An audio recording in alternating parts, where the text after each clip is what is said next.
Chapter 1. Under the pitch-black sky, the continuous mountain range was like a crouching beast, quietly waiting for the break of dawn.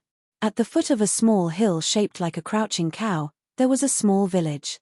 "Leah, get up and get to work." A yell broke the silence. A middle-aged woman with a bucket-like waist yelled at the cowshed. In a pile of hay in the cowshed, a skinny young man suddenly woke up from his dream. He thought blankly, "Where am I?" He had that dream again. In the dream, he lived in a city with tall buildings. He played with a magical artifact called a computer all day, and there were steel monsters running amok on the streets. Finally, one day, he was killed by a monster called BMW. Then he suddenly woke up. Yes, he had transmigrated. Over a dozen years had passed. He had almost treated the events of his past life as a dream. Looking around the dirty cowshed, he felt the itch from the mosquito bites. Clearly, this was not a good place. There was probably no other transmigrator in the world as miserable as him. Looking at the time, it had been about 15 years. His parents in this life were the most ordinary farmers in Crouching Ox Village. They passed away when he was young, and he was raised by an older brother. His brother was Lee Da, so he was called Lee. There were not many rules in the village. Many villagers did not have proper names in their lives.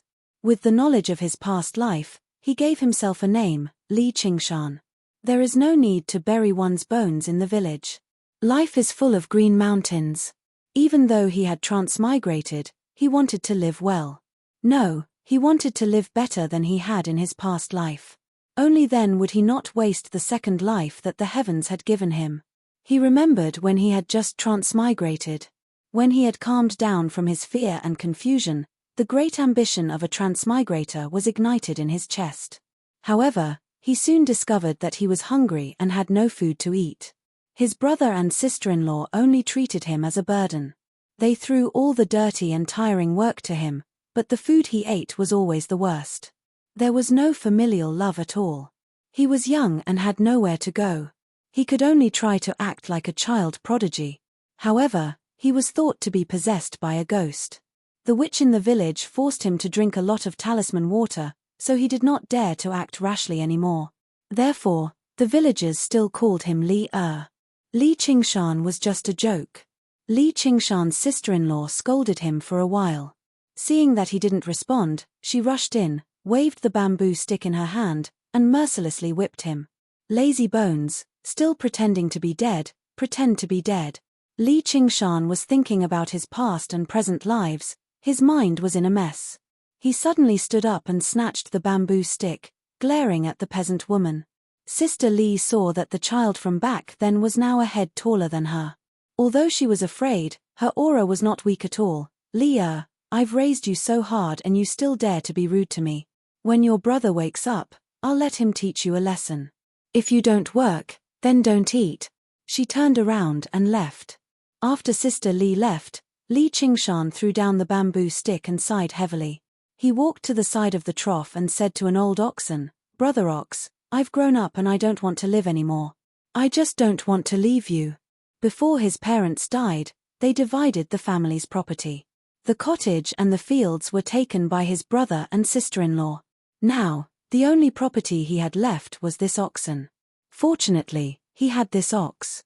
He often went to the landlord's house to help, and he could still make a living. If he only ate vegetables at home, he didn't know how thin and weak he would become. Therefore, not only did he not treat it as an animal, but he also respectfully called it Brother Ox. The villagers all said that Leah could live without Brother Lee, but he couldn't live without Brother Ox.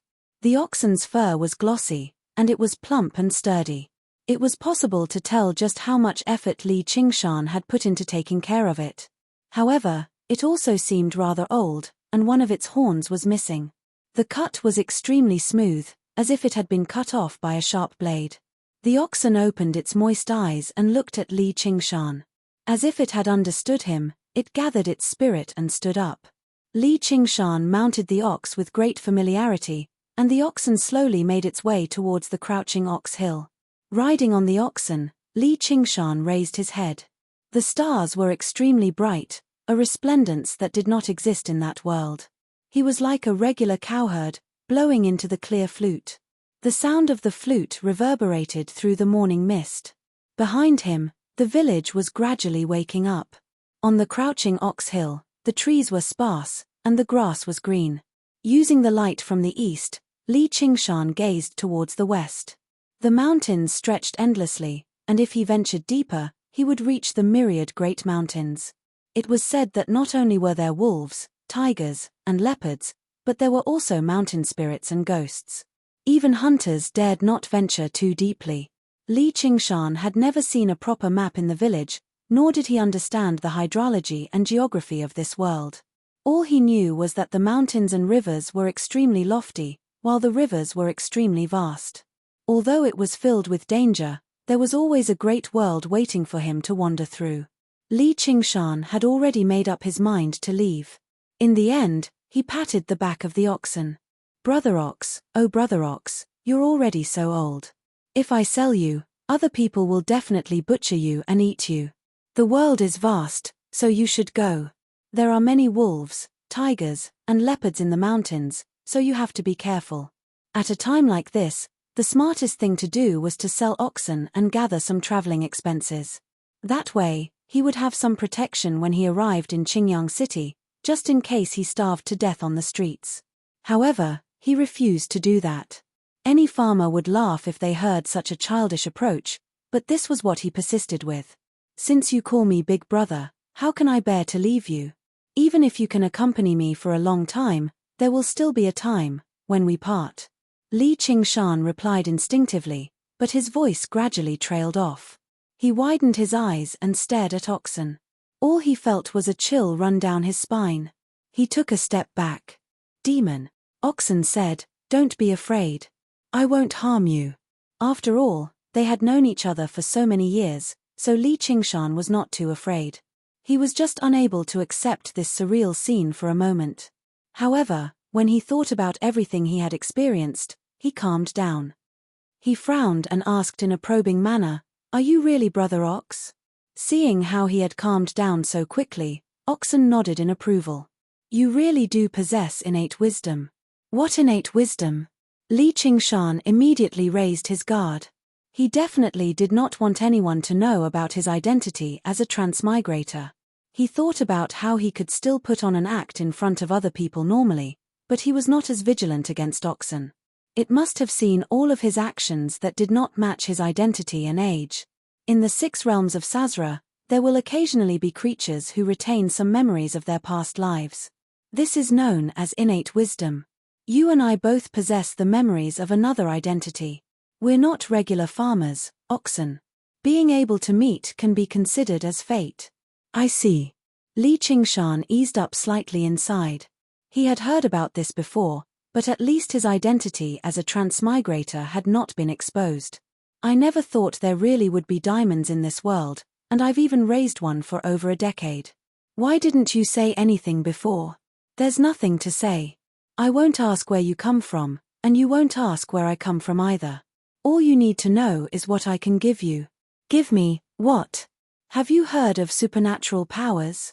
Before Li Qingshan could ask, the Black Ox continued, "So-called abilities are the abilities of gods and demons that can penetrate the world. They can move mountains and fill seas, and they can pluck the stars and moon from the sky. If you want to live forever, you can live forever. If you want to live forever, you can live forever. If you want to live forever, you can live forever. Not to mention glory, splendor, wealth, money, and beauties, you can have them at your fingertips. Are you tempted?" The word supernatural power contained all the desires of all living beings. Li Qingshan was just one of them, so how could he not be tempted? But the deeper feeling was that it was unbelievable. It was like a person who had been blind for over a decade suddenly opened his eyes. Everything in front of him was so dazzling and full of unreality. Li Qingshan suppressed the excitement in his heart. "Brother Oxen, are you going to teach me that kind of supernatural power?" Oxen shook its head. "You're not qualified yet." It then changed the topic. "If you want to cultivate supernatural powers, you have to eat meat first." "What?" Li Qingshan wondered if he had heard wrongly. He felt that it was ridiculous. How could a supernatural power that could move mountains and fill seas, and pick the stars and moon be related to such an ordinary thing? The first step of cultivation is refining essence into qi. You have to refine the essence in your body into qi. With your sallow and emaciated appearance, how can you have essence to refine? Li Qingshan smiled bitterly. Anyone who grew up like him would not be able to become strong. And for a person who could not even lift a bucket of water, to talk about moving mountains and filling seas, wasn't it ridiculous? Dare I ask, where does meat come from? How could Li Qingshan not want to eat meat? Compared to the illusory elixirs, the taste of meat was truly engraved in his mind. It made him dream about it at night, and he still missed it. But how could a poor lad who could not even fill his stomach with coarse grains get delicious meat? He couldn't help but stare at the fat and strong body of Brother Oxen, subconsciously dividing it into tenderloin, T-bone, rib and many other parts in his mind, his eyes gleaming with greed. Oxen hit his head. Don't even think about it. Then it raised its hoof and pointed to the 100,000 mountains in the west. The meat is in there. Li Qingshan was surprised instead of delighted. Being a hunter in this world was not that easy.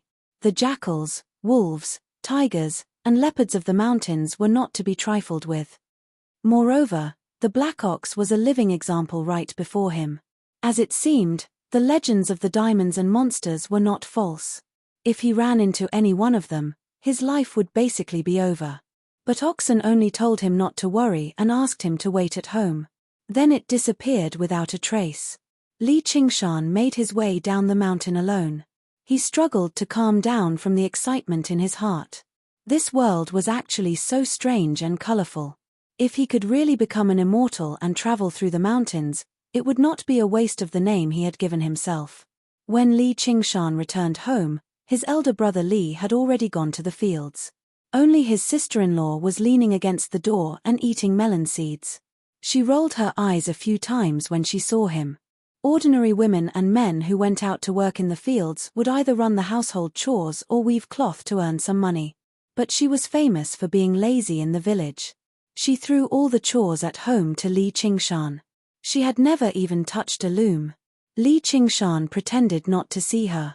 He stepped into the house and lifted the lid of the pot. There was not even any leftovers in the pot, let alone hot food and rice. Sister-in-law said in a strange tone, "We don't have rice to feed idle people. Why don't you take the ox and help Steward Liu?" She suddenly thought of something and asked, "Where is the ox?" Chapter 2. I lost it. Li Qingshan answered stiffly, as if he had been knocked back to the cruel reality from a fantasy world. "Hurry up and go look for it.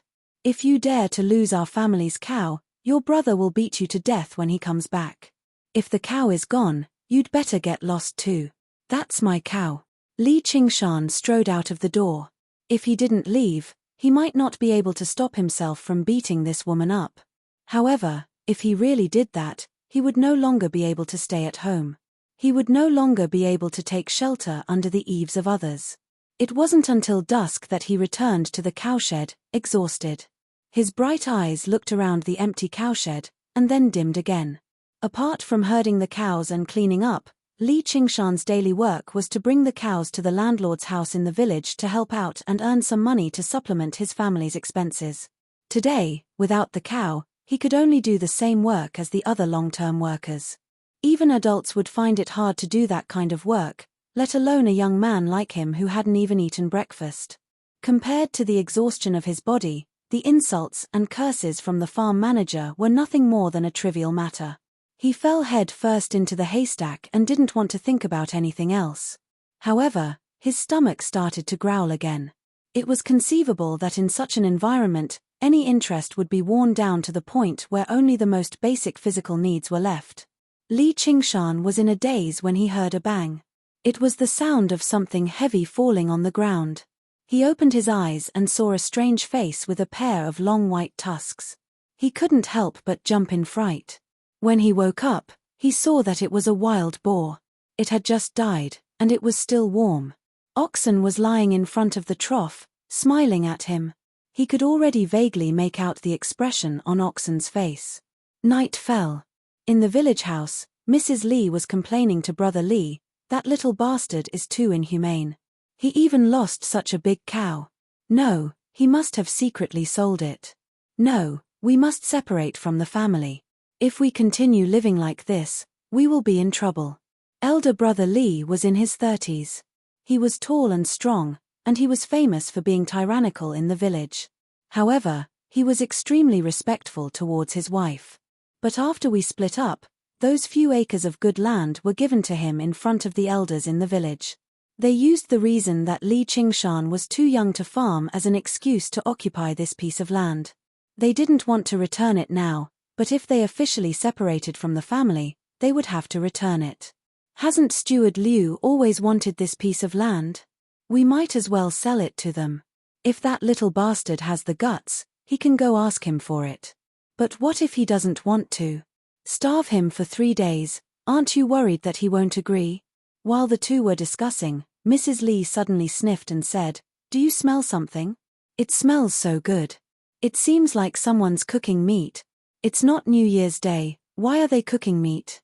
It seems, it's nearby." The two followed the smell and came to the cowshed. They saw a pot in the cowshed with firewood burning under it. The soup in the pot was boiling, and a fragrant smell spread. The fire swayed in the darkness, casting Li Qingshan's shadow on the wall. Mrs. Li swallowed her saliva and said, "You little bastard, where did you steal the meat?" She was not only lazy but also greedy. Looking at the pot of meat soup, she even forgot that Li Qingshan had offended her. She went forward and picked up the spoon to stir it. However, elder brother Li's eyes were sharp. He saw what Li Qingshan was sitting on and exclaimed, "Wild boar." Wild boars could be said to be extremely dangerous in the mountains. Its skin was rough and thick, and it was difficult to be injured by swords. Ordinary hunters would retreat when they saw it, let alone capture it. When I was looking for a cow, I picked it up at the foot of the mountain. It was injured, probably because it was chased by hunters and had nowhere else to go. Li Qingshan made up an excuse. The existence of oxen must be kept a secret. Otherwise, if the news of the demon cow spread, who knew when the heavenly palace would come to find them? Elder brother Li was skeptical, but he also laughed and said, "Brother, you are a fool with a fool's luck. When I bring this pig to the market, I can definitely sell it for a good price and save it for your wife." At the same time, he also saw the oxen in the cowshed. He thought that there was no need to rush to separate from him. The cow could still do some farm work.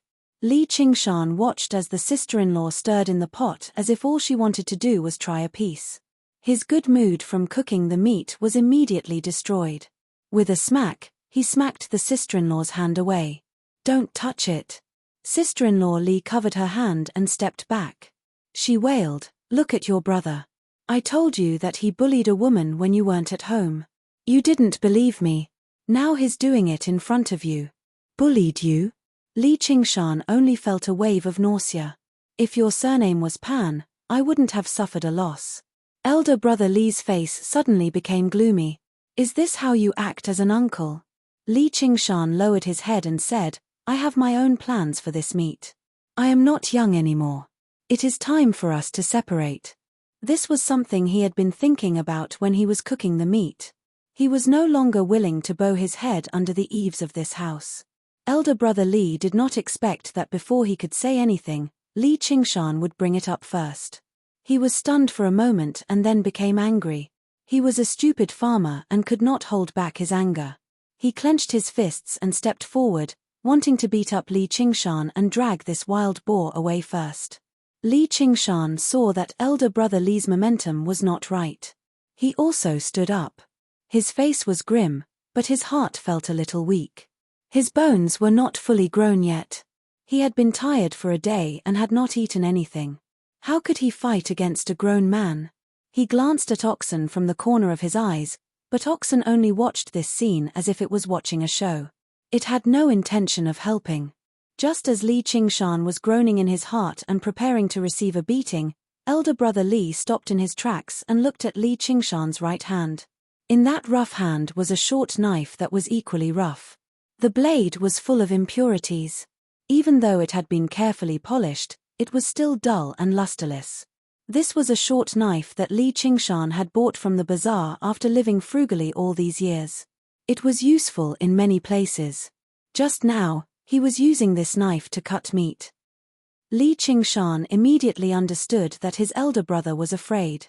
He was not afraid of himself, but of this knife. And before this moment, he had never realized that the shoddy knife in his hand had the power to deter others. In his previous life, Li Qingshan was only an ordinary student. Although he had fought a few times, it was just disputes between fellow students. In both of his lives, he had never had the experience of facing a weapon.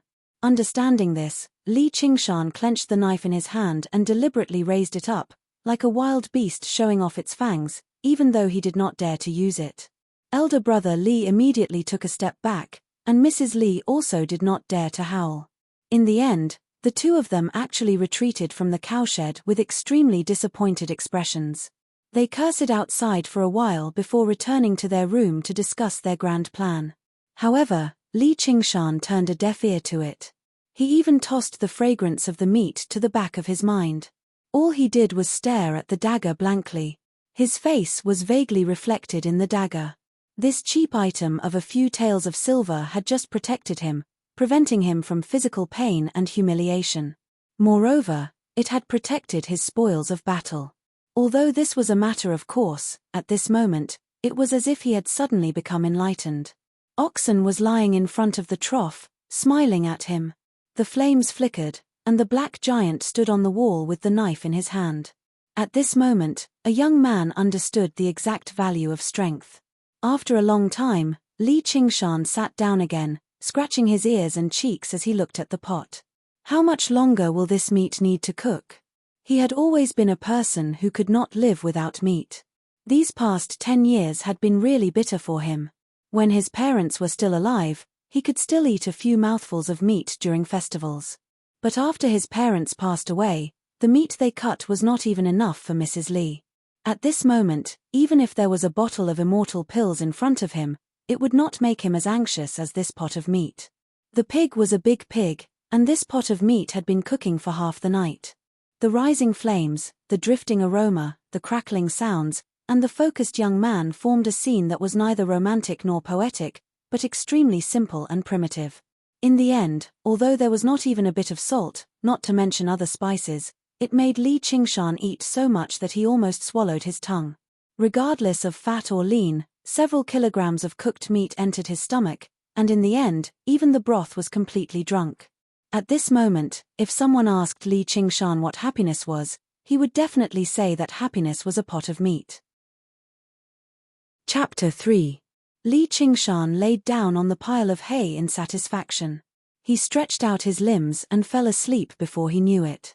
That night, he did not dream of his past life again.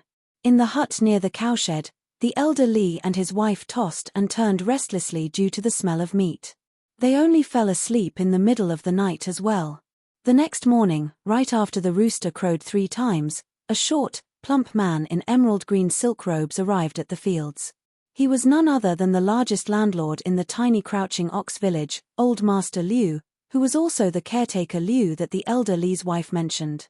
Because he had once served as a caretaker for a large clan in the city, he received the blessing of the clan when he grew old, allowing him to return to his hometown in glory. However, he still wanted to be referred to as caretaker Liu so that he could display his completely different status from these bumpkins and distinguish himself from regular bumpkin landlords. And because most of the land in the village had been annexed by him through various methods, he gained the elegant name of Half-Village Liu. If Half-Village Liu had any ambitions, it would obviously be to become Liu Chuansuan. However, he could not rush this. Using the words he had heard from the mister in the city, it was to take it slow. He believed he would definitely be able to fulfill this wish within his lifetime. By then, everyone in the village would be his workers, and he would be the local tyrant of the village. He could do whatever he wanted. However, caretaker Liu was rather displeased right now. He saw that there were not a lot of workers working on his land. He waved his plump hand. Why are there only a few people? Where are the others? A worker smiled along. Caretaker Liu, they've all gone to help Li build a house. Li? Which Li? That cowherd. Of course I know. Where did he get the money from? That kid got lucky. He picked up a huge wild boar for free. As long as anyone in the village is willing to help him build a house, they'll be given a large piece of pork. It's right below the Crouching Ox Hill. It's very popular right now. Then why aren't you going? I've fallen out with him, the worker said awkwardly. He was extremely reluctant. That was meat. How could he eat it normally? Caretaker Liu fiddled with his mustache. Let's go and have a look too. As soon as he woke up, Li Qingshan began to work on the separation of the family. The most important thing was to build a decent house for himself. He couldn't live under someone else's roof anymore. In the past, he did not have such an ability, but with this big wild boar, many things were easily solved. With a slight call, many people came to help, and he could say that he had seen the magic of pork in this world. The scenery below the Crouching Ox Hill was picturesque. If this were his past life, a place like this would either be a tourist attraction or a residential area for wealthy people. Why would he have the right to occupy it? Moreover, this place was far away from the village, so it was convenient for him to keep secrets. He could communicate with oxen without worry. Li Qingshan stood among the crowd and gave out commands. He was in an indescribably good mood, and he somewhat understood what oxen meant by eating meat. It wasn't just to strengthen one's body. If it was a person without food and clothing, he would spend all day in order to fill his stomach. How would he have the mood to do other things, let alone see his true nature? Caretaker Liu stood in the distance and glanced over.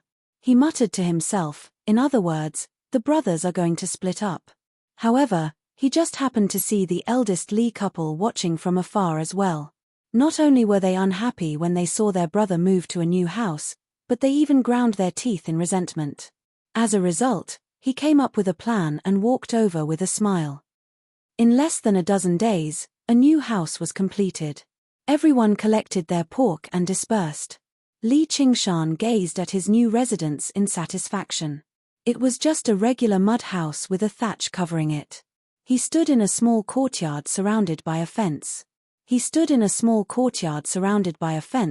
But this was his new home. It was the first step for him to settle down in this world. Over the past few days, he had been eating meat every day, so his complexion had recovered a healthy glow. He had gained some confidence as he stood there. Although it had only been around a dozen days, he seemed to have grown a few inches out of nowhere. Just as Li Qingshan was feeling happy, an old woman with white hair and wrinkled skin walked into the courtyard. She seemed to be startled. Li Erlang, your house is not well built. It's very ominous. Li Qingshan frowned. This was the witch who gave him the water talisman when he was young. All day long, she played tricks and fooled these ignorant and backward villagers. He never had a good impression of her. However, she had great prestige in the village. If there were any weddings or funerals in the village, they would ask her for divination. Of course, during the divination, there was no lack of offerings to worship the gods. Li Qingshan did not dare to be negligent. He bowed and said, "Why are you here?" The witch did not even look at him. She looked around the house and said, "There's yin qi and evil spirits here. Luckily, I'm prepared." She held a jar in one hand and a willow branch in the other. She dipped the willow branch into the water in the jar and sprinkled it around the house and yard. She shouted, "Go, go!" Li Qingshan could not stop her. He could only let her do whatever she wanted. Although he already believed in ghosts and gods, he did not believe that there was any yin qi or evil spirits here. There was a real monster following him. If there was really something wrong, oxen would naturally tell him. It would not be her turn. After the witch sprinkled the water, she seemed to have done Li Qingshan a great favor. She nagged a lot more. It was nothing more than that Li Qingshan could only have this luck because of the god's gift. Now it was time to return the god's gift. The best thing to worship the god was naturally the big pig head left behind by the wild boar. Li Qingshan finally understood why she came. He said, "I'm afraid it's not the god who wants to eat it. It's you who wants to eat it, right?" Faced with Li Qingshan's little rudeness, the witch flew into a rage. She straightened her body and said in a different voice, "Li Qingshan, if you don't listen to my advice, there will be a disaster. Li Qingshan knew that this was the witch's trick of inviting the god to possess her. If an ordinary villager saw this trick, they would be scared pale and kneel down to kowtow. Even the original Li Qingshan did not dare to completely ignore it. But now was different from the past. He crossed his arms as if he was watching a joke. He said, "There is no door to fortune or disaster. Only people can bring it on themselves. What does it have to do with the god? Please." Seeing that this trick did not work, the witch returned to her original state and said gloomily, "Just you wait." Not long after the witch left, the disaster really did come. A villager came to invite Li Qingshan to the ancestral hall. Although the village was small, there were many rules. The separation of the family from his brother should have been done in the ancestral hall in front of the village elders. However, he should have been the one to bring it up first. Did his brother beat him to it? Li Qingshan felt rather uneasy, but Oxen was nowhere to be seen, so he could only brace himself. The so-called ancestral hall was just a small house with a very deep doorway, but it was a rare brick building in the village. Inside, the ancestral tablets of the ancestors of the Li and Liu families were enshrined. In the pitch-black house, a few old people stood to the left and right. At the very front was the village head of Crouching Ox Village. He was in his 60s and had a crooked back. He was also a member of the Li family. According to seniority, Li Qingshan had to call him grandfather. The Li couple were already waiting there. As soon as they saw Li Qingshan, they glared at him viciously, as if Li Qingshan had harmed them somehow. There was a hint of delight from revenge in their gazes. Li Qingshan ignored them. He only bowed to the old people before beginning the separation under the village head's supervision. Originally, Li Qingshan thought that all he would get was oxen and a few acres of farmland. He never thought it would actually be much more complicated than he had imagined. The village head was stern and impartial. He gave many miscellaneous items to Li Qingshan, such as a spoon and a pair of chopsticks. With each item, the sister-in-law's heart would twitch painfully. Her gaze towards Li Qingshan became more and more vicious. Li Qingshan remained unfazed. He remained composed. Moreover, the miscellaneous items were all useful, so he did not have to buy them all again. After a whole hour, the village head stopped just now. He looked around with his murky eyes. "Do you have any objections?" The Li couple accepted it, but Li Qingshan felt that something was off. "Grandfather, what about those acres of farmland?" "What farmland?" Li Qingshan was stunned. When his father and mother passed away in the past, they had said it clearly in front of this person. They were afraid that his elder brother would bully him, so they wanted this esteemed old man of the village to uphold justice for him. The sister-in-law had already spoken. "You're still young and ignorant. Those two old things didn't return the money they borrowed. They've already paid them back." Li Qingshan flew into a rage. "What did you call my father and mother?" "Say that again." Although he did not have any particularly deep feelings for them, they were still his birth parents in this life. How could he allow someone to humiliate them in public? Brother Li had already stood in front of the sister-in-law. A few men also walked in from outside the ancestral hall. It was obvious that they were prepared. Li Qingshan also noticed that these people were all scoundrels and scoundrels from the village. Normally, all they did was steal from others and bully others. They did not care about the camaraderie of fellow villagers at all. They would never show mercy when they laid their hands on them. The village head secretly cursed the stupid woman and sighed, "I've already checked the receipt." "Where is the receipt?" Brother Li replied, "We've already burned it when we got it." "May I know who he owes money to?"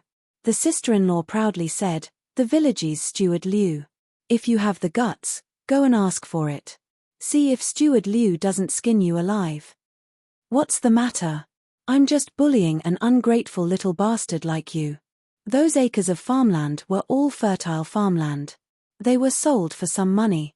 It could be considered as making up for not being able to eat pork. She made up her mind that once she got home, she would buy a chicken to eat. Li Qingshan was so angry that his whole body trembled. His nails pierced into his palms.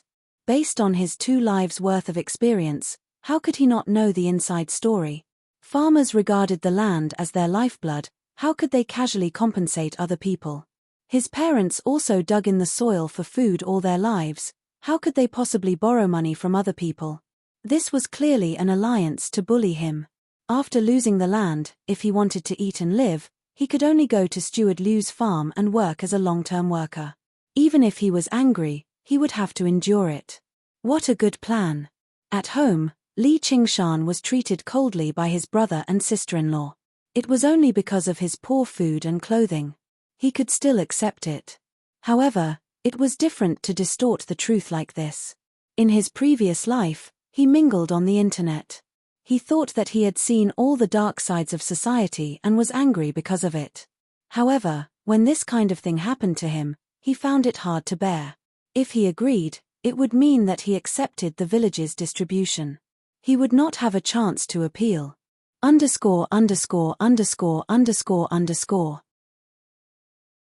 Chapter 4. The atmosphere in the ancestral hall froze for a moment. The village head's face sank. What, Li Erlang, are you dissatisfied with my arrangements? The ruffians and scoundrels had already begun to rub their palms together. The famous-headed man in the lead even held a chopping knife in his hand. The other elders either closed their eyes or tried to persuade him. Waiter, don't be angry. You can't win against him. Caretaker Liu allowed you to work in the estate. He'll pay you more. Why don't you have food to eat? Li Qingshan gave a muffled reply. He left the ancestral hall by some unknown means. When he left, he even tripped over the famous-headed man and almost fell, leaving behind a wave of laughter. He came across the witch along the way, and she smiled complacently. Disaster, disaster. If you worship the god now, it's still not too late. Li Qingshan returned to his new residence below Crouching Ox Hill and laid down.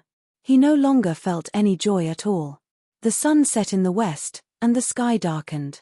The crowing of chickens and barking of dogs gradually died down, and the village recovered its peace. Oxen strolled in from outside. Li Qingshan propped himself up. Just when he was about to speak, Oxen said, I saw everything, but I didn't help you. I didn't want your help. I don't care about those fields either. You can't accept this. Yes. There are plenty of things in the world where black and white are indistinguishable and right and wrong are inverted. Let alone a mere mortal like you, even immortals, Buddhas, and saints with extraordinary powers have times when they feel wronged and humiliated. What's a little bit of pettiness like yours? Li Qingshan shot a glance at him. But I don't want to accept it. Suddenly, he thought of the dagger again. Oxen stared at him silently for quite a while before suddenly laughing aloud. All right. As long as you don't want to accept it. When a man goes about his business, he is quick to repay kindness and vengeance. The kindness of a single meal must be repaid, and the hatred of a single grudge must be avenged. Originally, I thought your willpower had been worn down over the years, but you actually still have some manliness in you. Only like that can you be worthy of my guidance. Li Qingshan was taken aback. You're testing me? The green ox sniffed and said, this is considered a test. I'm just asking which path you want to take. Which path? Li Qingshan did not understand. There are thousands of ways in the world. There are ways to swallow one's anger and protect one's own life, and there are also ways to rise with a sword and die for a noble cause. Humans have the human path, demons have the demon path, gods have the divine path, and ghosts have the ghost path. Each path has its own glory, and each path has its own choice. Li Qingshan felt dizzy as he listened to it Dao non-stop. Are you going to sing a song Dao for me? At the end of the conversation, he interrupted, I will seek my own path. Oxen was startled at first, then delighted. You actually understood. That's right, there are thousands of great Daos. I will seek my own Dao. Li Qingshan took out a big gourd out of nowhere, and the gourd flew into his hand by itself. Since you refuse to swallow your anger, I'll teach you a way that doesn't require you to swallow your anger. Li Qingshan felt something heavy in his hand, as if there was some kind of liquid swaying in it.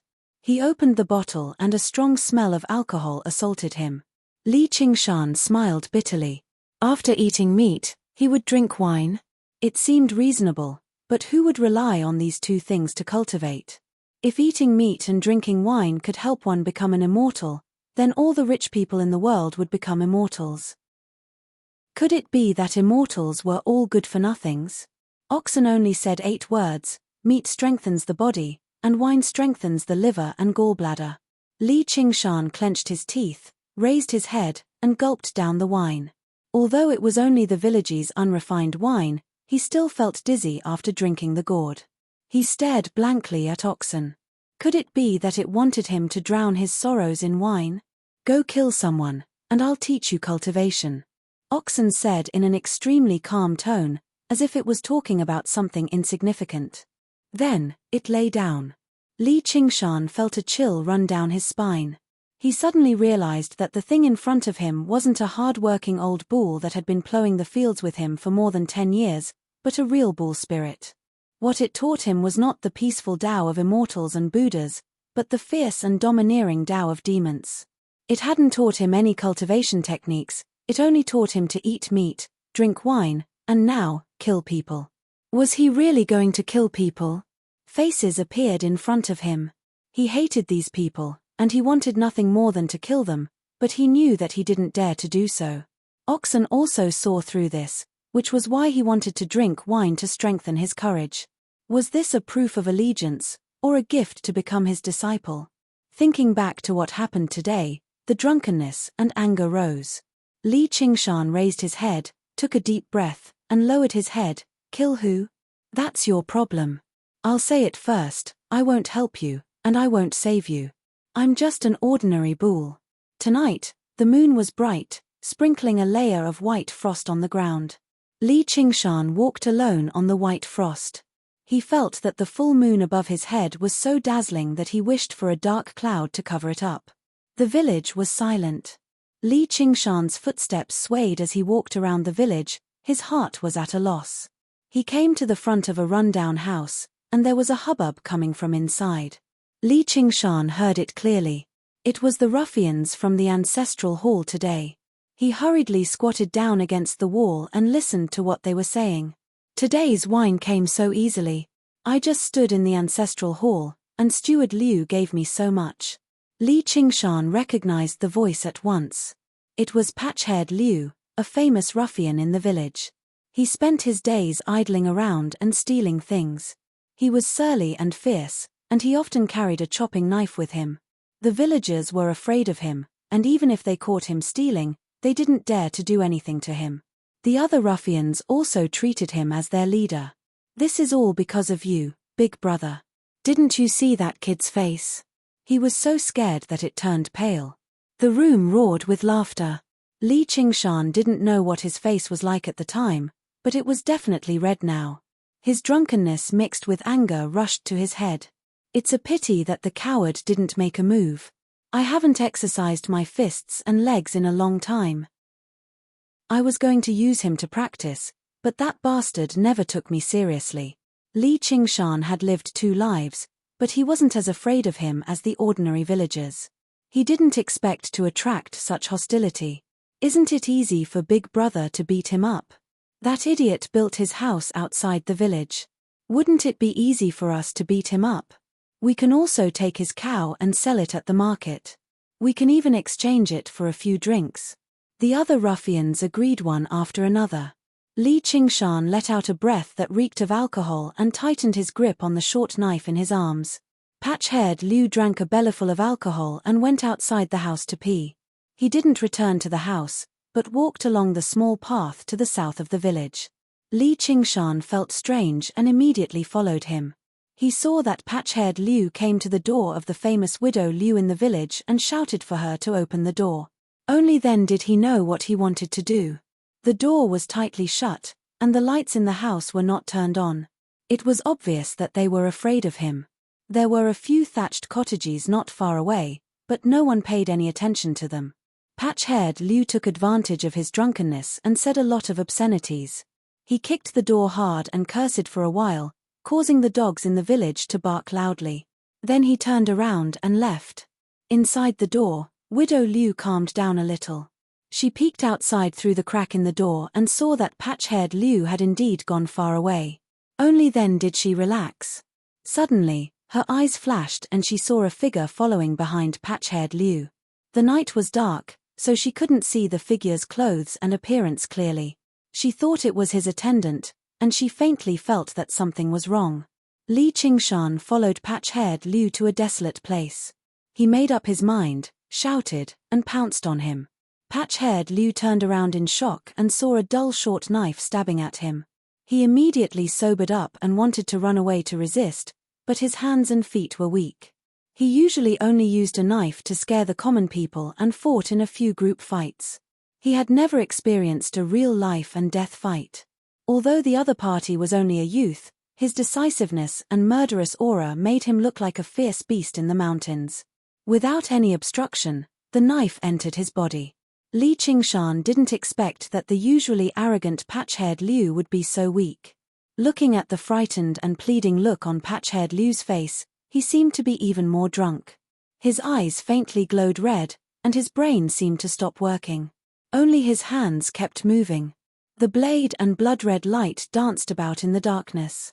By the time Li Qingshan had calmed down, patch-haired Liu had already collapsed in a pool of blood. He was as dead as he could be. The heavy smell of blood also gave off a chilly smell in the moonlit night.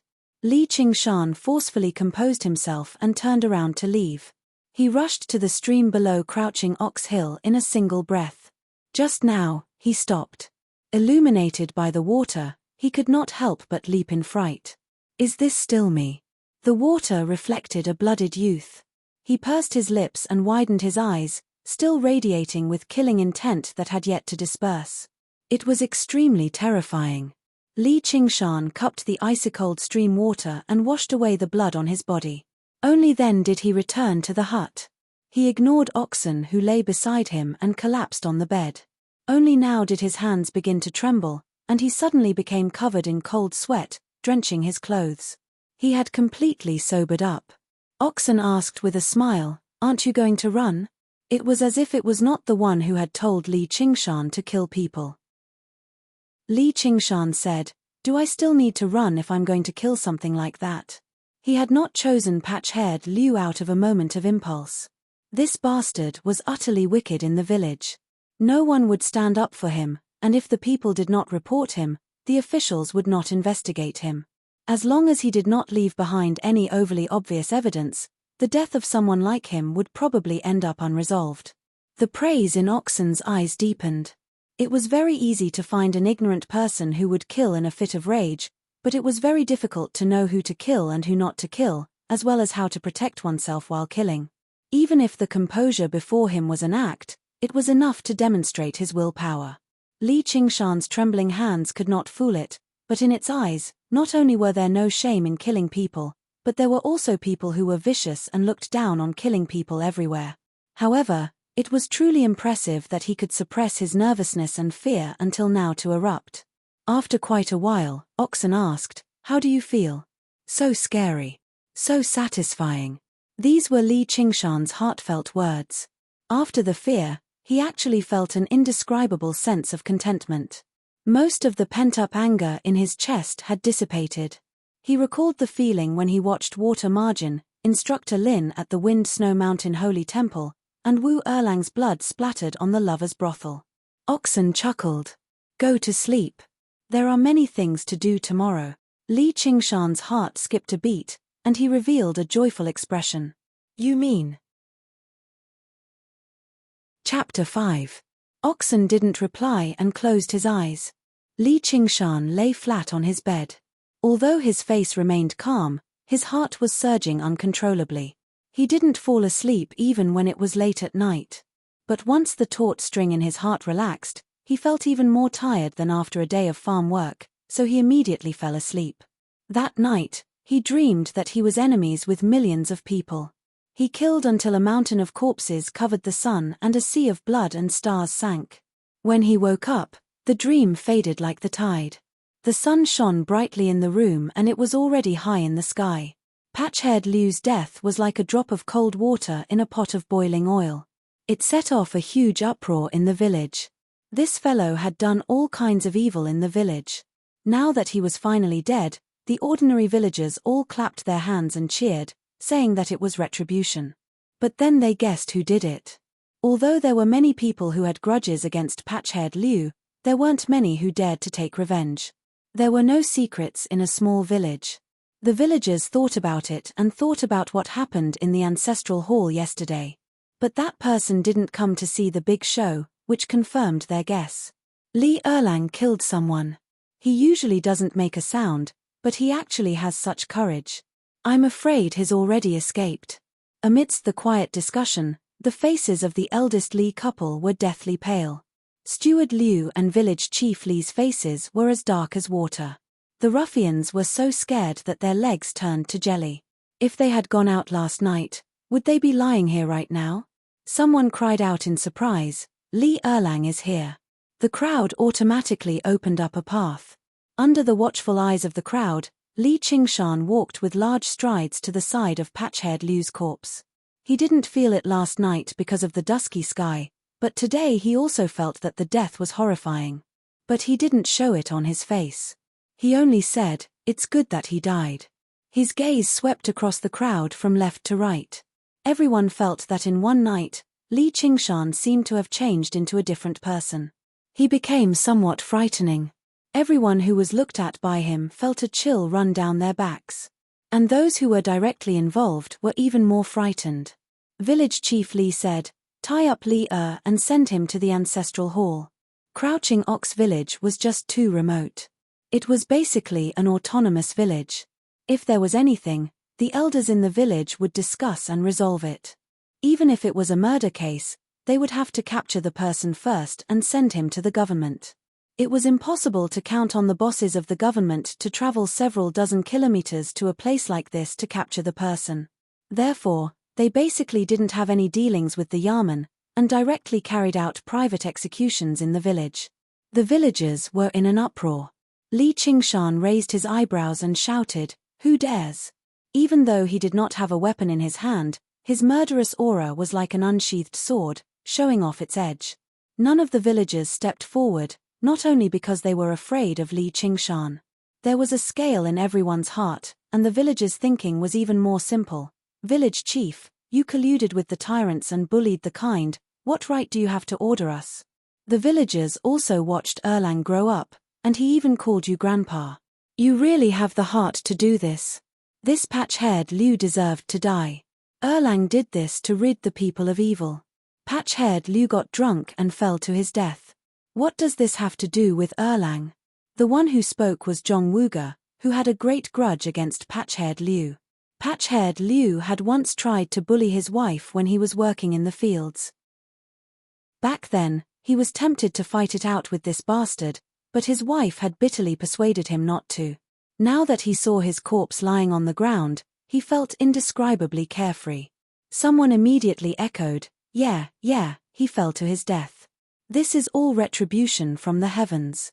For a moment, there was a hubbub of voices. They all said Patch-haired Liu died in an accident. They completely ignored the holes in Patch-haired Liu's body on the ground. When they looked at Li Qingshan, their gazes became a little more respectful. Li Qingshan suddenly became rather moved. This was the so-called public opinion.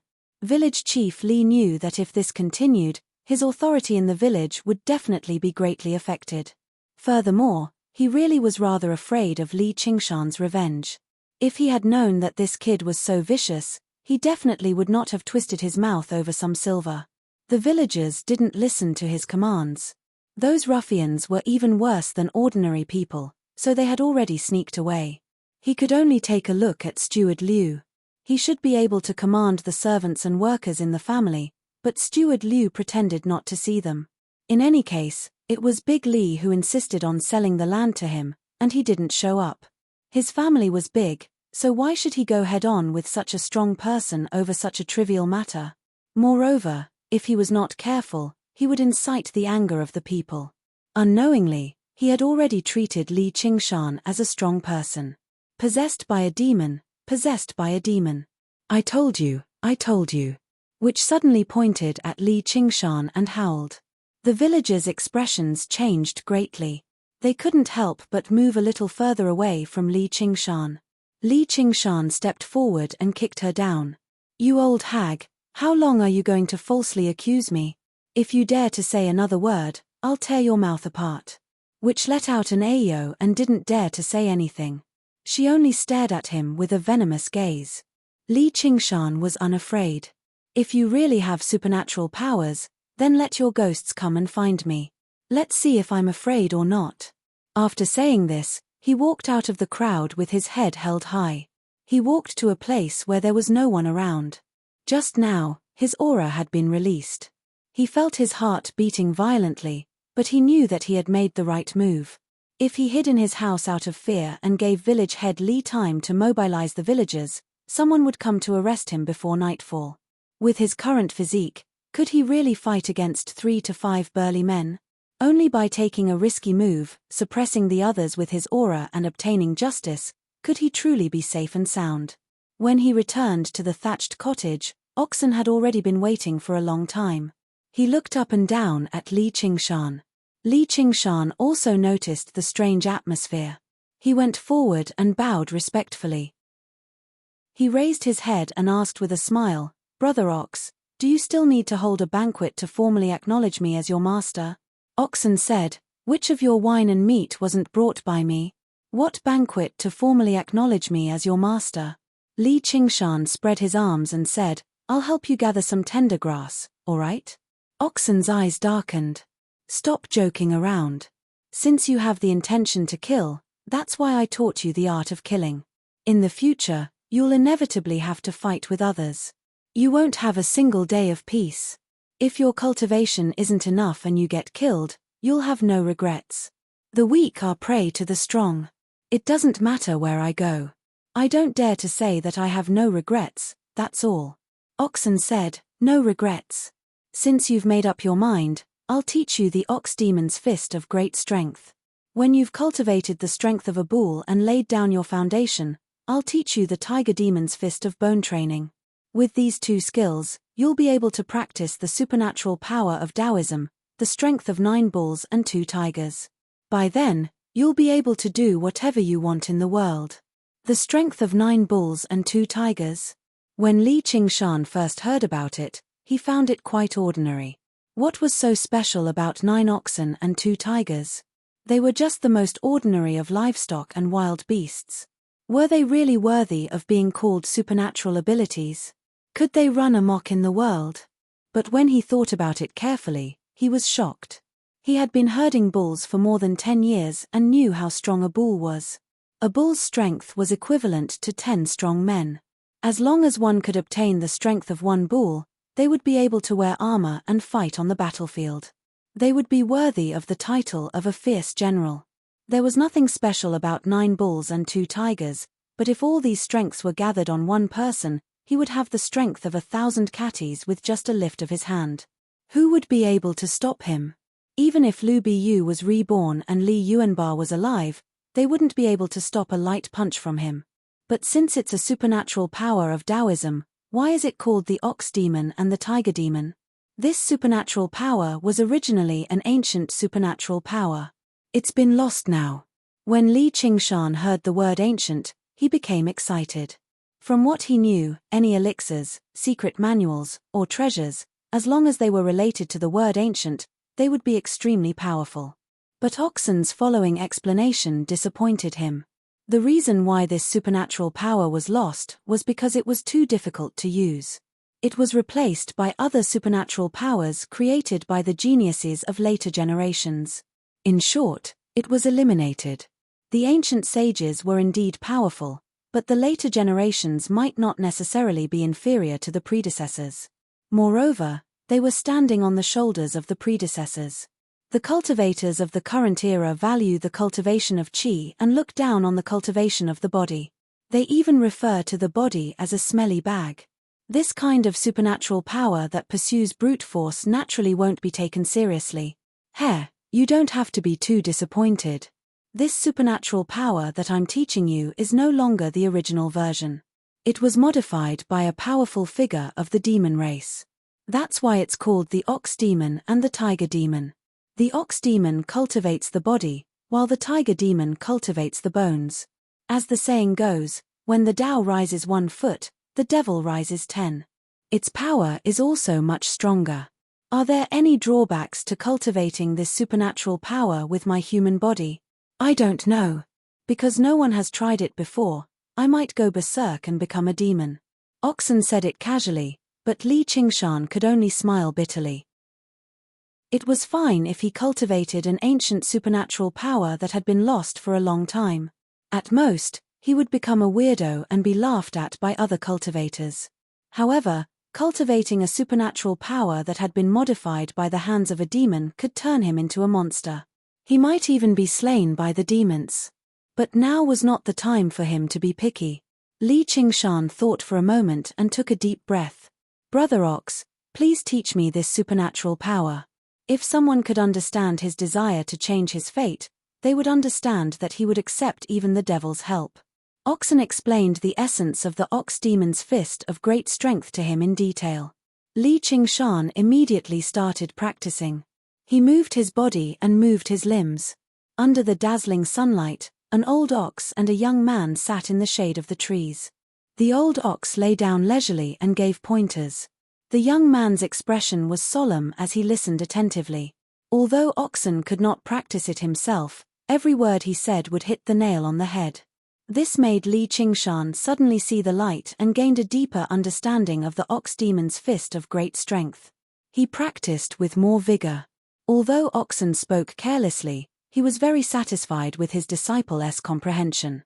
As expected of a person who had unlocked his innate wisdom. This kind of person would not live in the wilderness for long. It was unfortunate that he was born in a village deep in the mountains. His fate was really not good. He was like a dragon swimming in shallow water and a tiger falling into the plains. Otherwise, he would have stood out in any prosperous city, whether it was in martial arts or literature. He would have become a hero and would not have to suffer the anger of a few foolish villagers. Chapter 6. Oxen had seen many so-called geniuses, each of them gifted with extraordinary talent and godlike luck, but only a few of them were able to achieve anything in the end. On the contrary, many ordinary people who were originally unknown became famous and walked to the peak of the cultivation path. Over the past few years, it had purposefully watched on coldly from the sidelines, allowing Li Qingshan to go through hardships and trials. Only at the crucial moment would it speak up. It was like a master craftsman slowly tempering the material in his hands, all for the sake of forging it into a supreme divine weapon. What ordinary people cared about were external things like talent and luck, but it valued a person's will. If you were someone with a strong will, even if I gave you a great opportunity, would you be able to take it? Just like that, one was willing to teach and the other was willing to learn. Naturally, they improved at lightning speed. In less than 2 hours, Li Qingshan had a general understanding of the ox demon's fist of great strength and vaguely grasped the essence within. Although the ox demon's fist of great strength was a fist scripture, it focused on training the muscles, bones, skin, and flesh to strengthen the body. The fist technique was actually secondary. There were only 3 moves, divided into ox demon butts its horns, ox demon stomps its hooves, and ox demon flexes its hide. They were all the most basic moves of the fist technique, but they could go from simple to complex, giving rise to countless variations. Of course, mastery was one thing, and practice was another. If he wanted to achieve anything, he would need to grind away at it over a long period of time. Li Qingshan had already witnessed the 2 most basic requirements for practicing this ability, alcohol and meat. No matter what technique, it was impossible to create something out of nothing. To make a person powerful, there was a process of conversion, gathering the essence of the sun and moon, and absorbing the spiritual energy of heaven and earth. When one's cultivation reached a certain level, they could eat the wind and drink dew, abstain from food, and use the spiritual energy of heaven and earth to replace the food of the mortal world. Li Qingshan only had a mortal body. How could he communicate with the spiritual energy of heaven and earth? He could not find elixirs or spiritual medicine, so he could only use the most common things to constantly replenish and refine his spiritual energy. Even though Li Qingshan had eaten meat for a few days, his body was still not tough enough. He barely managed to practice the 3 forms once. Sweat poured down his body as he gasped for breath. His stomach growled. By noon, He ate all the wild boar meat as if he had been starving for 3 days. His appetite was even greater than the first time he ate meat. He could not lie down and rest even at noon. Instead, he meditated and nurtured his chi, experiencing the sensation of chi that he did not have. Only when his body had mostly recovered would he practice another set of fist styles. He repeated this several times until evening. Li Qingshan was completely exhausted. He did not even want to move a single finger. 3 shadows sneaked to the front of Li Qingshan's thatched cottage. Li Qingshan heard the noise and walked out of the gatehouse, only to see the 3 ruffians who often hung out with patch-haired Liu. He was afraid that they were here to avenge their big brother. He could not help but secretly complain in his heart. Right now he was exhausted. How could he be their match? Even on a normal day, he could not defeat 3 people. However, he did not expect that when the 3 ruffians saw him, they were like mice seeing a cat. They bowed their heads and begged, "Spare us." This made Li Qingshan stunned, and he asked, "What are you doing here?" Little did he know that patch-haired Liu's death had left the 3 scoundrels utterly terrified. They were afraid that patch-haired Liu would not stop even after Li Qingshan had killed him and would come to make trouble for them tonight. As a result, they came to explain themselves reluctantly. All they said was that they had been instigated and ordered around by someone. All of their crimes were because of patch-haired Liu and caretaker Liu. Li Qingshan said, "You don't need to say anything, I know all these things." That night, he heard everything very clearly, but of course he could not readily agree to it. The one who killed patch-haired Liu was him. The 3 ruffians' hearts trembled. When they thought of that night, this fiend was just outside the window, they felt even more terrified. Li Qingshan vaguely understood why these 3 people were so afraid. He remembered that in his previous life, the small town he lived in was once plagued by a murderer. All kinds of rumors were flying everywhere, scaring people to the point that no one dared to go out at night. Thus, he was given this kind of halo of a murderer. Evil people were also divided into different levels. The 3 ruffians were only small evil scoundrels who stole chickens and dogs. In front of a big evil scoundrel like him, they could only bow their heads and listen obediently. His expression did not change, but his heart was somewhat strange. He had not yet mastered any magical powers, but because of some changes in his mind, his status in the village had undergone a tremendous change. And these changes were all caused by oxen. Perhaps this could be considered turning something rotten into something magical. Li Qingshan did not pay attention to them. He forced himself to practice Ox Demon's Fist of Great Strength one more time. This time, there were 3 people present, so he practiced especially attentively. He knew that right now he was only bluffing. If someone found out that he had exhausted all his tricks, the consequences would be unthinkable. The 3 ruffians carefully watched from the side. They had been in the village for so many years, but had never heard of Li Qingshan knowing fist techniques. In the darkness, Li Qingshan's movements were fierce and full of strength. It was obvious that he was not fooling them. They couldn't help but think of what the witch had said. Perhaps Li Qingshan was really possessed by a demon. Seeing that the sky was getting darker and darker, they were so scared that their stomachs cramped. They wanted to leave but couldn't open their mouths. They were afraid that Li Qingshan would suddenly reveal his true form and swallow them whole. After Li Qingshan finished practicing, he ordered, "Follow me." He walked out the door, minding his own business. The 3 ruffians looked at each other and had no choice but to follow behind him. At this time, many villagers were eating in front of the door. Those who were familiar with Li Qingshan carefully greeted him. Those who were not familiar with him hurriedly hid in their houses. Even though it was daytime and they had protected Li Qingshan out of righteous indignation, when faced with this murderer, there was no one who did not feel fear. The 3 ruffians usually hung out with patch-haired Liu. Patch-haired Liu relied on his fierceness and still had some face in the village.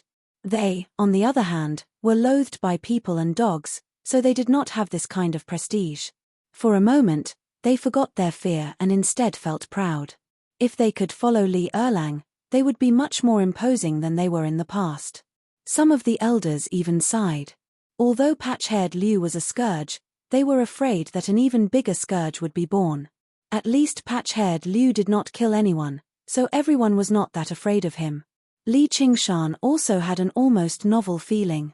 After walking this road that he had walked countless times, he clearly realized that he was no longer the Li Qingshan of the past.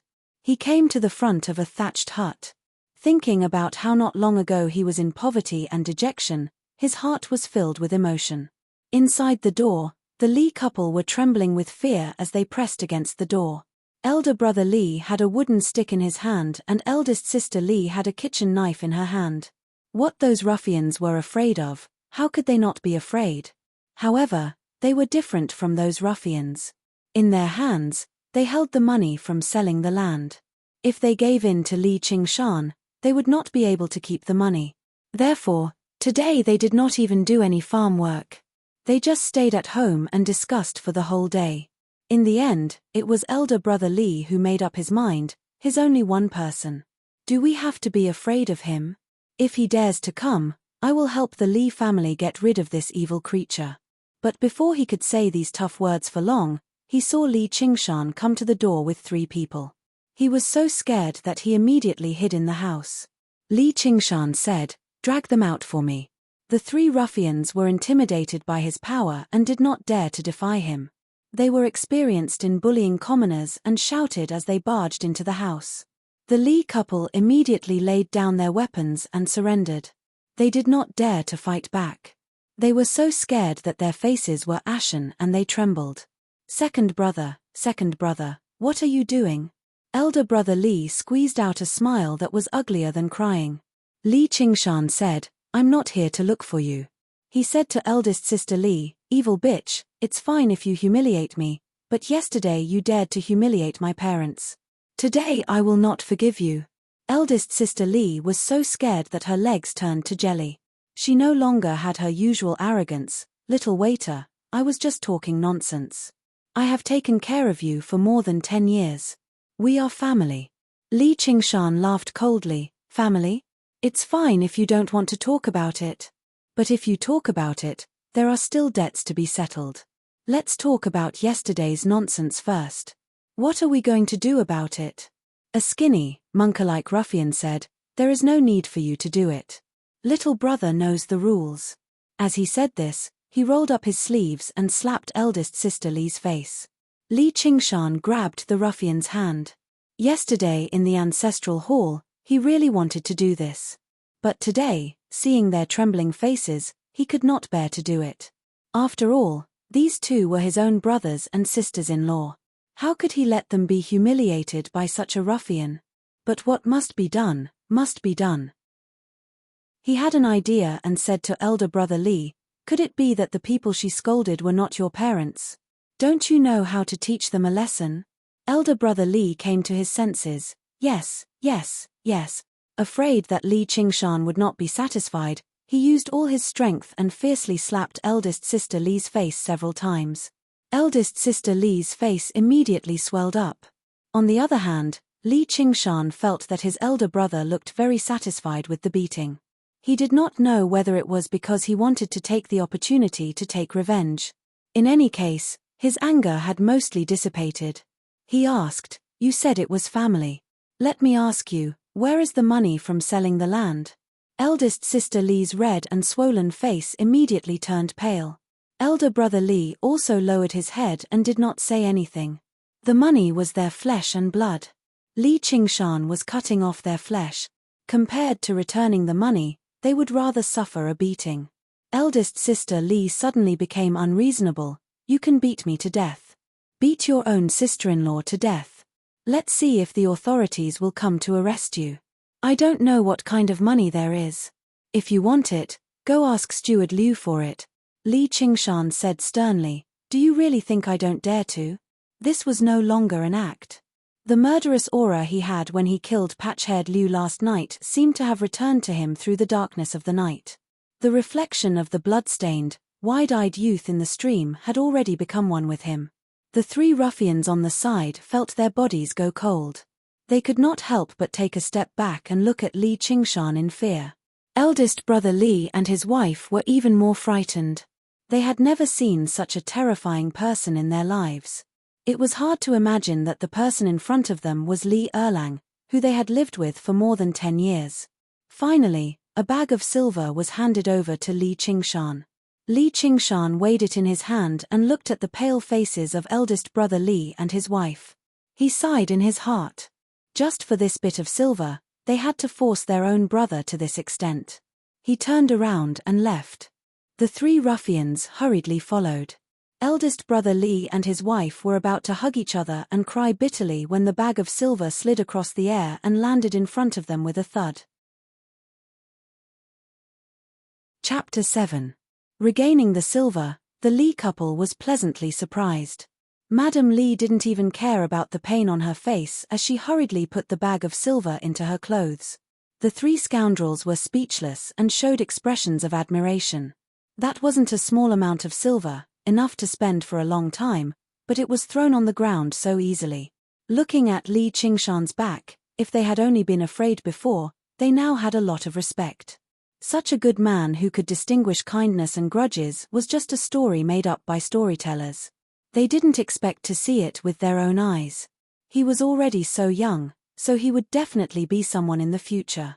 The contempt they had for Li Qingshan's young age completely disappeared now. Li Qingshan walked in front with large strides. The sun was setting in the west, and the mountains were silent. He felt extremely relaxed and calm, as if he had unloaded an invisible burden. His body was filled with strength, and even his fatigue disappeared.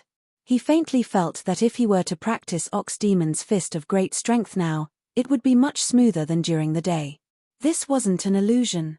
Whether it was Daoist supernatural powers or ordinary martial arts, they all had to be in harmony with the mind of the practitioner. Ox Demon's fist of great strength was originally a martial art that was open and closed. It required one's mind to be clear and to advance bravely. Li Qingshan was happy to settle this grudge, and there were no more obstacles in his heart. Naturally, it was in harmony with the essence of the martial art. Back in the hut, Li Qingshan looked at the three scoundrels with bright eyes. Just now, I have to thank you all. If it weren't for these three scoundrels, his brother and sister-in-law wouldn't have given in so easily. If they were to wield a wooden pole and a cleaver, he really wouldn't have been able to do anything. He might even have suffered. He was moved by this, but he didn't expect things to go so smoothly. He also understood the benefits of numbers. Ox Demon King still needed 6 sworn brothers, let alone him. Of course, these three scoundrels weren't fit to be his brothers. The three scoundrels hurriedly said, "Big brother, what are you saying? You are a magnanimous person and didn't bother with us. We can't even thank you enough. Patch-haired Liu didn't know what was good for him and deserved to die. We followed him and offended him in the past." Li Qingshan waved his hand and interrupted, "Let bygones be bygones." Receiving this promise from him, the three ruffians felt their hearts relax, their thoughts became active, one after another they began to flatter him. When they were talking about their love, they almost wanted to plant grass as incense and become sworn brothers with him. In his previous life, Li Qingshan had never been flattered and praised like this.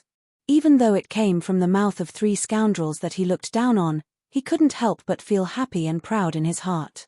However, it was impossible for them to become sworn brothers. After a perfunctory reply, he sent the three of them away. Oxen, who was lying on the side, said, "Why didn't you agree? If they are willing to accept you as their leader, you will be safer in this village. If there is any news, there will be people who will inform you." In a small village, manpower was what mattered most. Most of the time, if a family had more brothers and more sons, other people wouldn't dare to bully them, and they could even bully others. Li Qingshan said boldly, "Even if the people I, Li Qingshan, want to befriend aren't heroes who can roam the world, they are still men of steel who value friendship and righteousness. How can I associate with such people?" His voice was so loud that a few crows were startled and flew up, hovering around the treetops. Oxen was silent. Looking at Li Qingshan's high-spirited appearance, he fell into deep thought. Li Qingshan felt embarrassed and rubbed the back of his head. "Brother Ox, you must laugh at me for boasting, but this is what I think in my heart, and I'm only saying it for you to hear."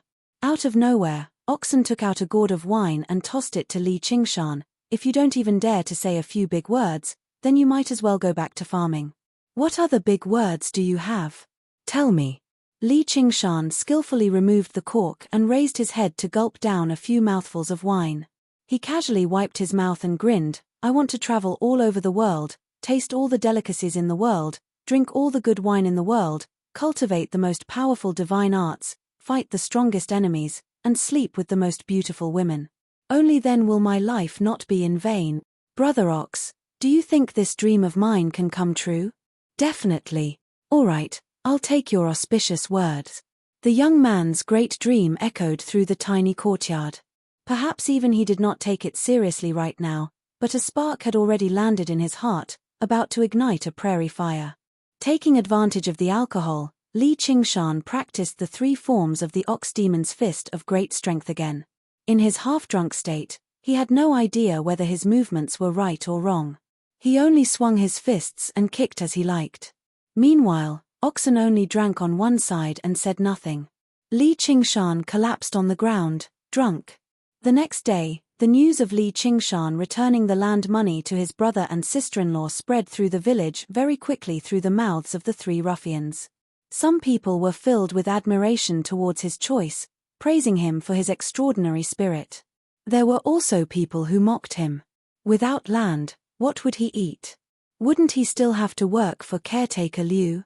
I'd like to see if he still had any spirit by then. However, they were not too bold to say it out loud. Li Erlang's name had already begun to establish itself in the Crouching Ox village. Caretaker Liu was both happy and worried about this. He was obviously happy that Li Erlang would no longer bother with him over this piece of land, but he was worried that Li Erlang was someone who could clearly distinguish between kindness and grudges. Perhaps he was just holding back his hatred right now, only looking for an opportunity to take revenge. After all, patch-haired Liu had been ordered around by him in the past. If Li Erlang came looking for him right now, it would be for the best. He had thousands of ways to deal with him, but he could not be on guard day and night. Sure enough, it was better to bully an old man than to bully a poor young man. Caretaker Liu pondered in the hall. A hunchbacked old man arrived before the gatehouse under the support of a young man, but he was stopped by the guards at the gate. Caretaker Liu immediately went up to receive him. He smiled with his chubby face. Great village head Li, what brings you here? Village head Li said sternly, I don't know when you set up guards here. May I ask what you're guarding against? Caretaker Liu smiled awkwardly. His clan was a landlord, but it was still a small village in the mountains after all. It obviously could not be as well connected as the large clans in the city. There was only an old gatekeeper, so why would there be anyone guarding the gate normally?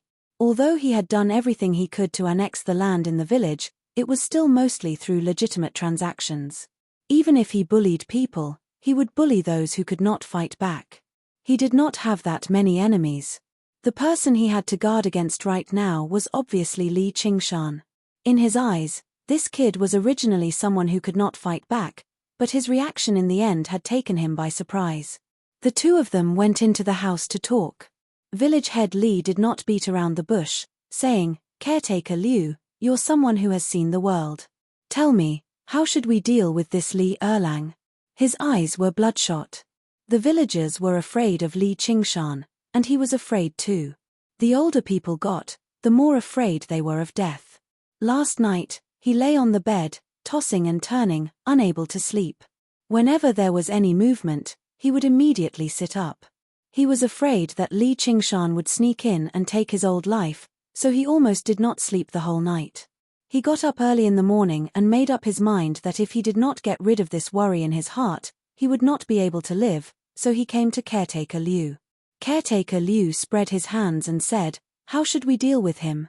The villagers all respect him as a good man. Besides, there's no proof that patch-haired Liu was killed by him. How could it not be killed by him? It's almost written on his face, said the young man beside village head Li. He was village head Li's son, Li Hu. He was also a tyrant in the village, but now his prestige was weakened by Li Qingshan, so he was very dissatisfied.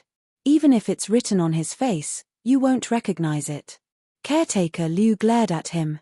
You're just a kid, and you dare to be rude in front of me. He looked at village head Li and softened his tone. Do you know what he did last night?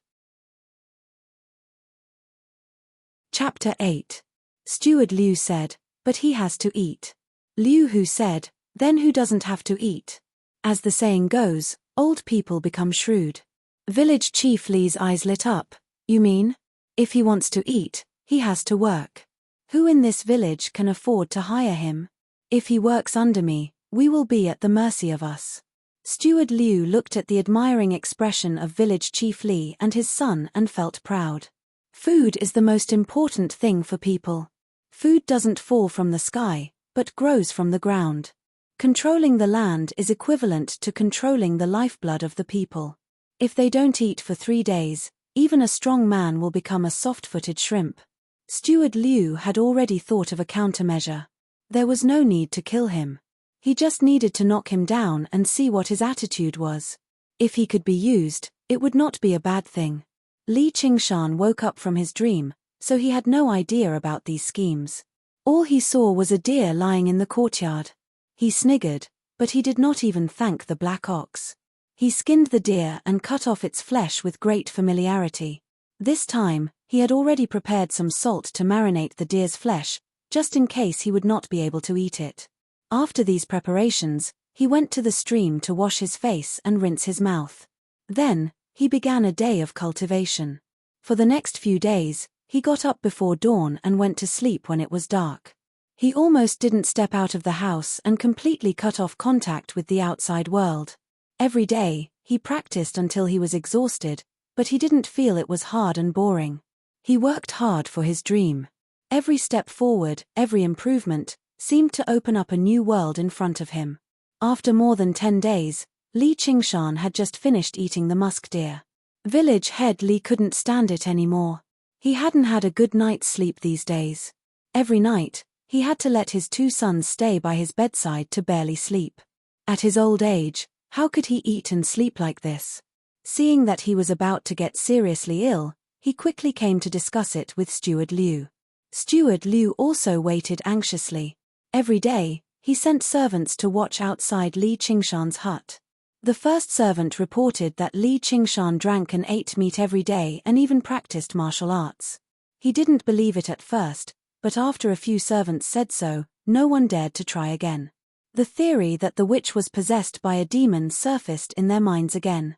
Li Qingshan's courtyard seemed to be shrouded in a layer of mystery and terror.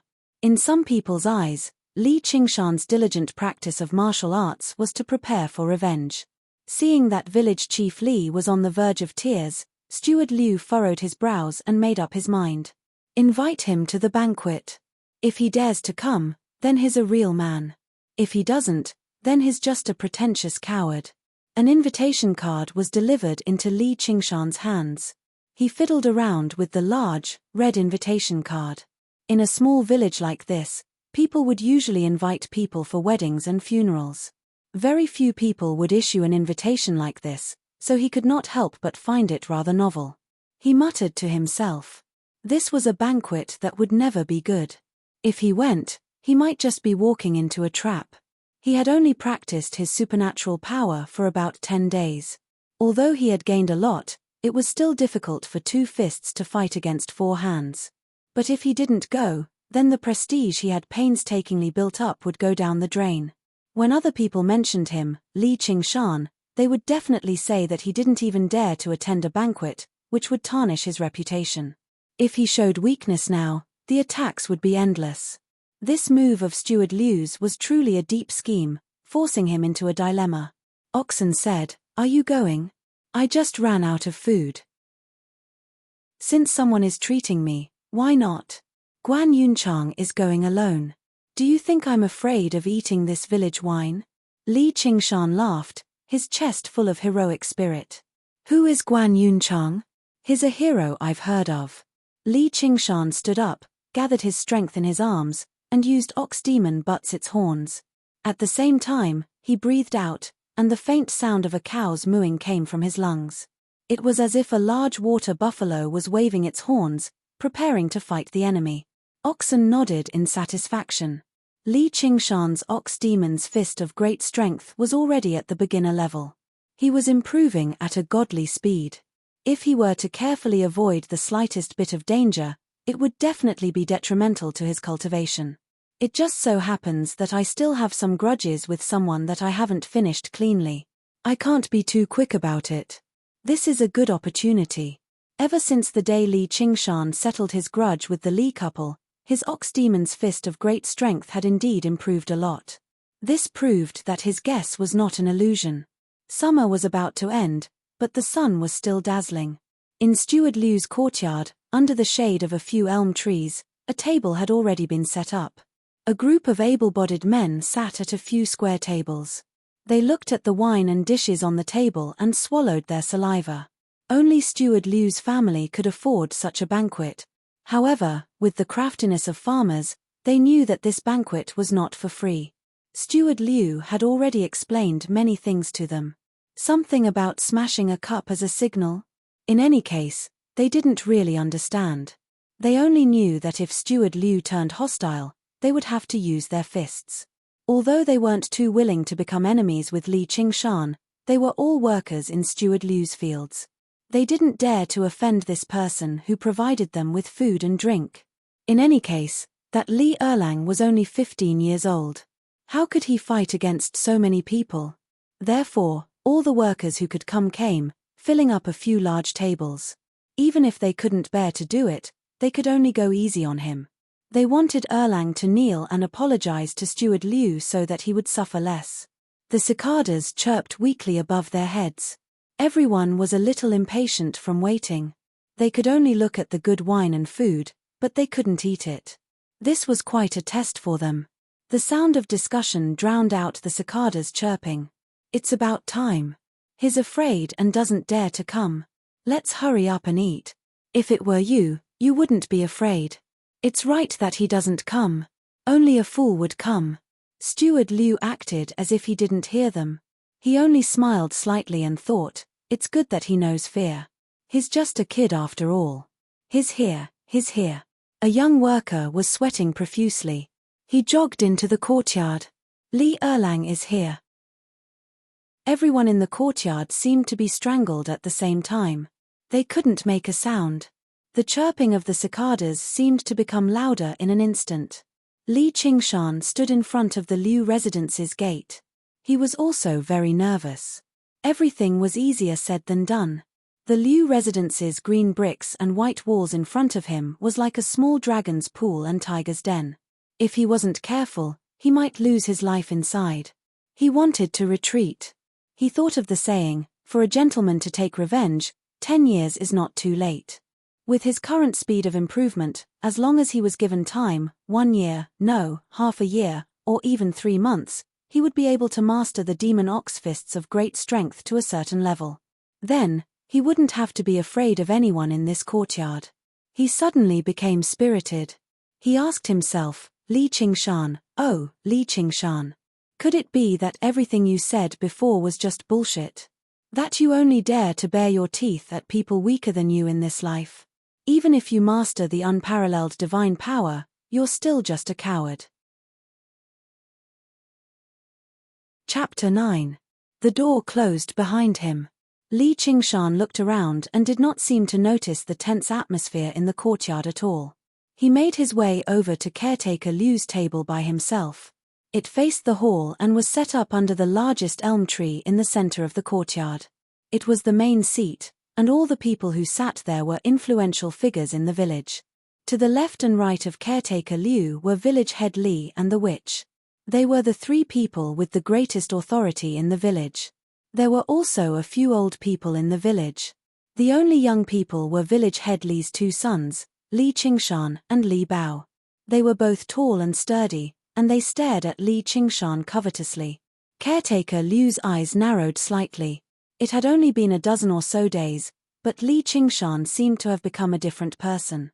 He was unable to describe the exact changes, but in short, he was very different from before. He possessed an additional bearing. Village head Li's face was dignified, and his gaze was hostile. As for the witch, she was completely filled with resentment. If ordinary villagers offended any one of the 3, they would not be able to continue living in the village. They could only lower their heads and give in. not to mention that they had offended all three of them at the same time. However, Li Qingshan would never give in. There were still many rules for eating in the village. From the position to the way they sat, there were many things to pay attention to. Li Qingshan saw how all the other tables were packed, and only this table was relatively free. As a result, he sat down openly and said, "Why aren't you eating? Are you all waiting for me?" No one answered him. Li Hu and Li Bao squeezed over from the left and right, placing their hands on Li Qingshan's shoulders and pressing down hard. Li Qingshan was still young, and he stood tall and straight, no less than the two of them. However, he was skinny, nowhere close to their sturdy waists. In the past, just one of them would have been enough to subdue Li Qingshan easily. Even now, Li Qingshan could only handle one of them at a time. It would be difficult to say if there were two. Li Qingshan frowned and grabbed their wrists, bending them down. At the same time, he used the transformation of ox demon, flexing its hide, like a large water buffalo stretching its muscles and bones, leaning to the left and right. Li Hu and Li Bao only felt a sharp pain in their wrists.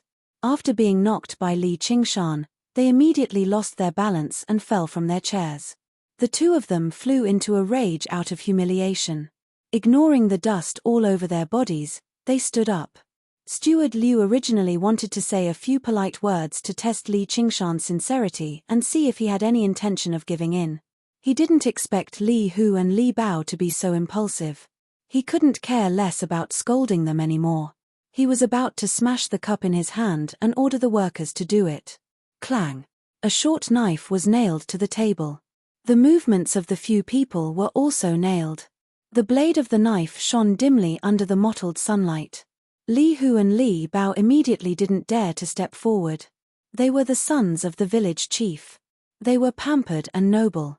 They could bully good people with their strong bodies, but it wasn't worth it to fight with their lives on the line. Li Qingshan held the short knife in one hand and stepped on the long chair with the other. He leaned forward and looked at Steward Liu with a chuckle. "Steward Liu, this isn't the way to treat a guest. Even if you have any grudges to settle, you might as well wait until you're full. Don't spoil this table full of food and wine." When he said this, he didn't feel nervous anymore. Before Steward Liu could speak, the workers at the surrounding tables all agreed. To them, the most important thing was, of course, eating. If they were to fight, who knew how many dishes and wine would be spilled? They didn't believe that the stingy Steward Liu would prepare another table for them. "That's right, Steward Liu. We haven't eaten this morning. We're so hungry that our chests are sticking to our backs. How can we have the strength to fight? I didn't even eat last night.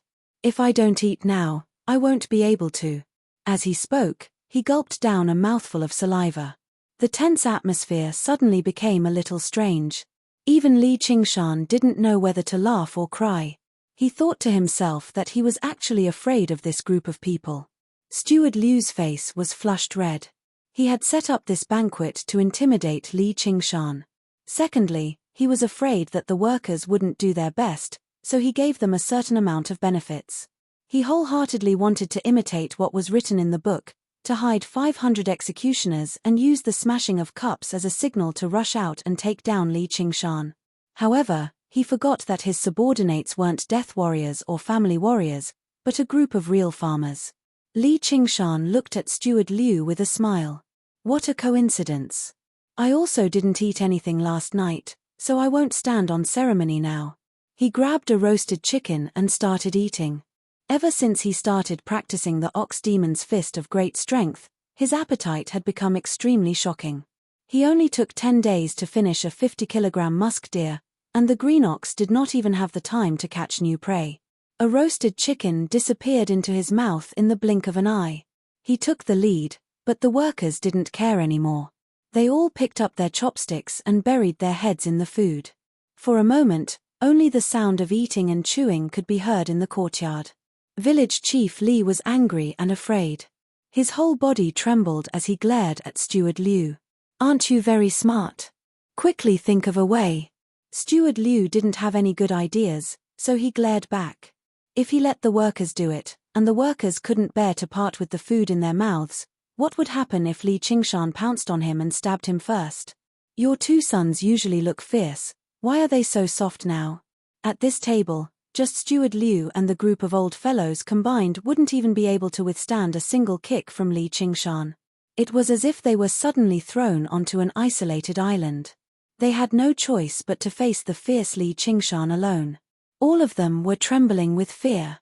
When an ordinary man gets angry, blood splatters 5 steps away. Li Qingshan acted as if there was no one else around him.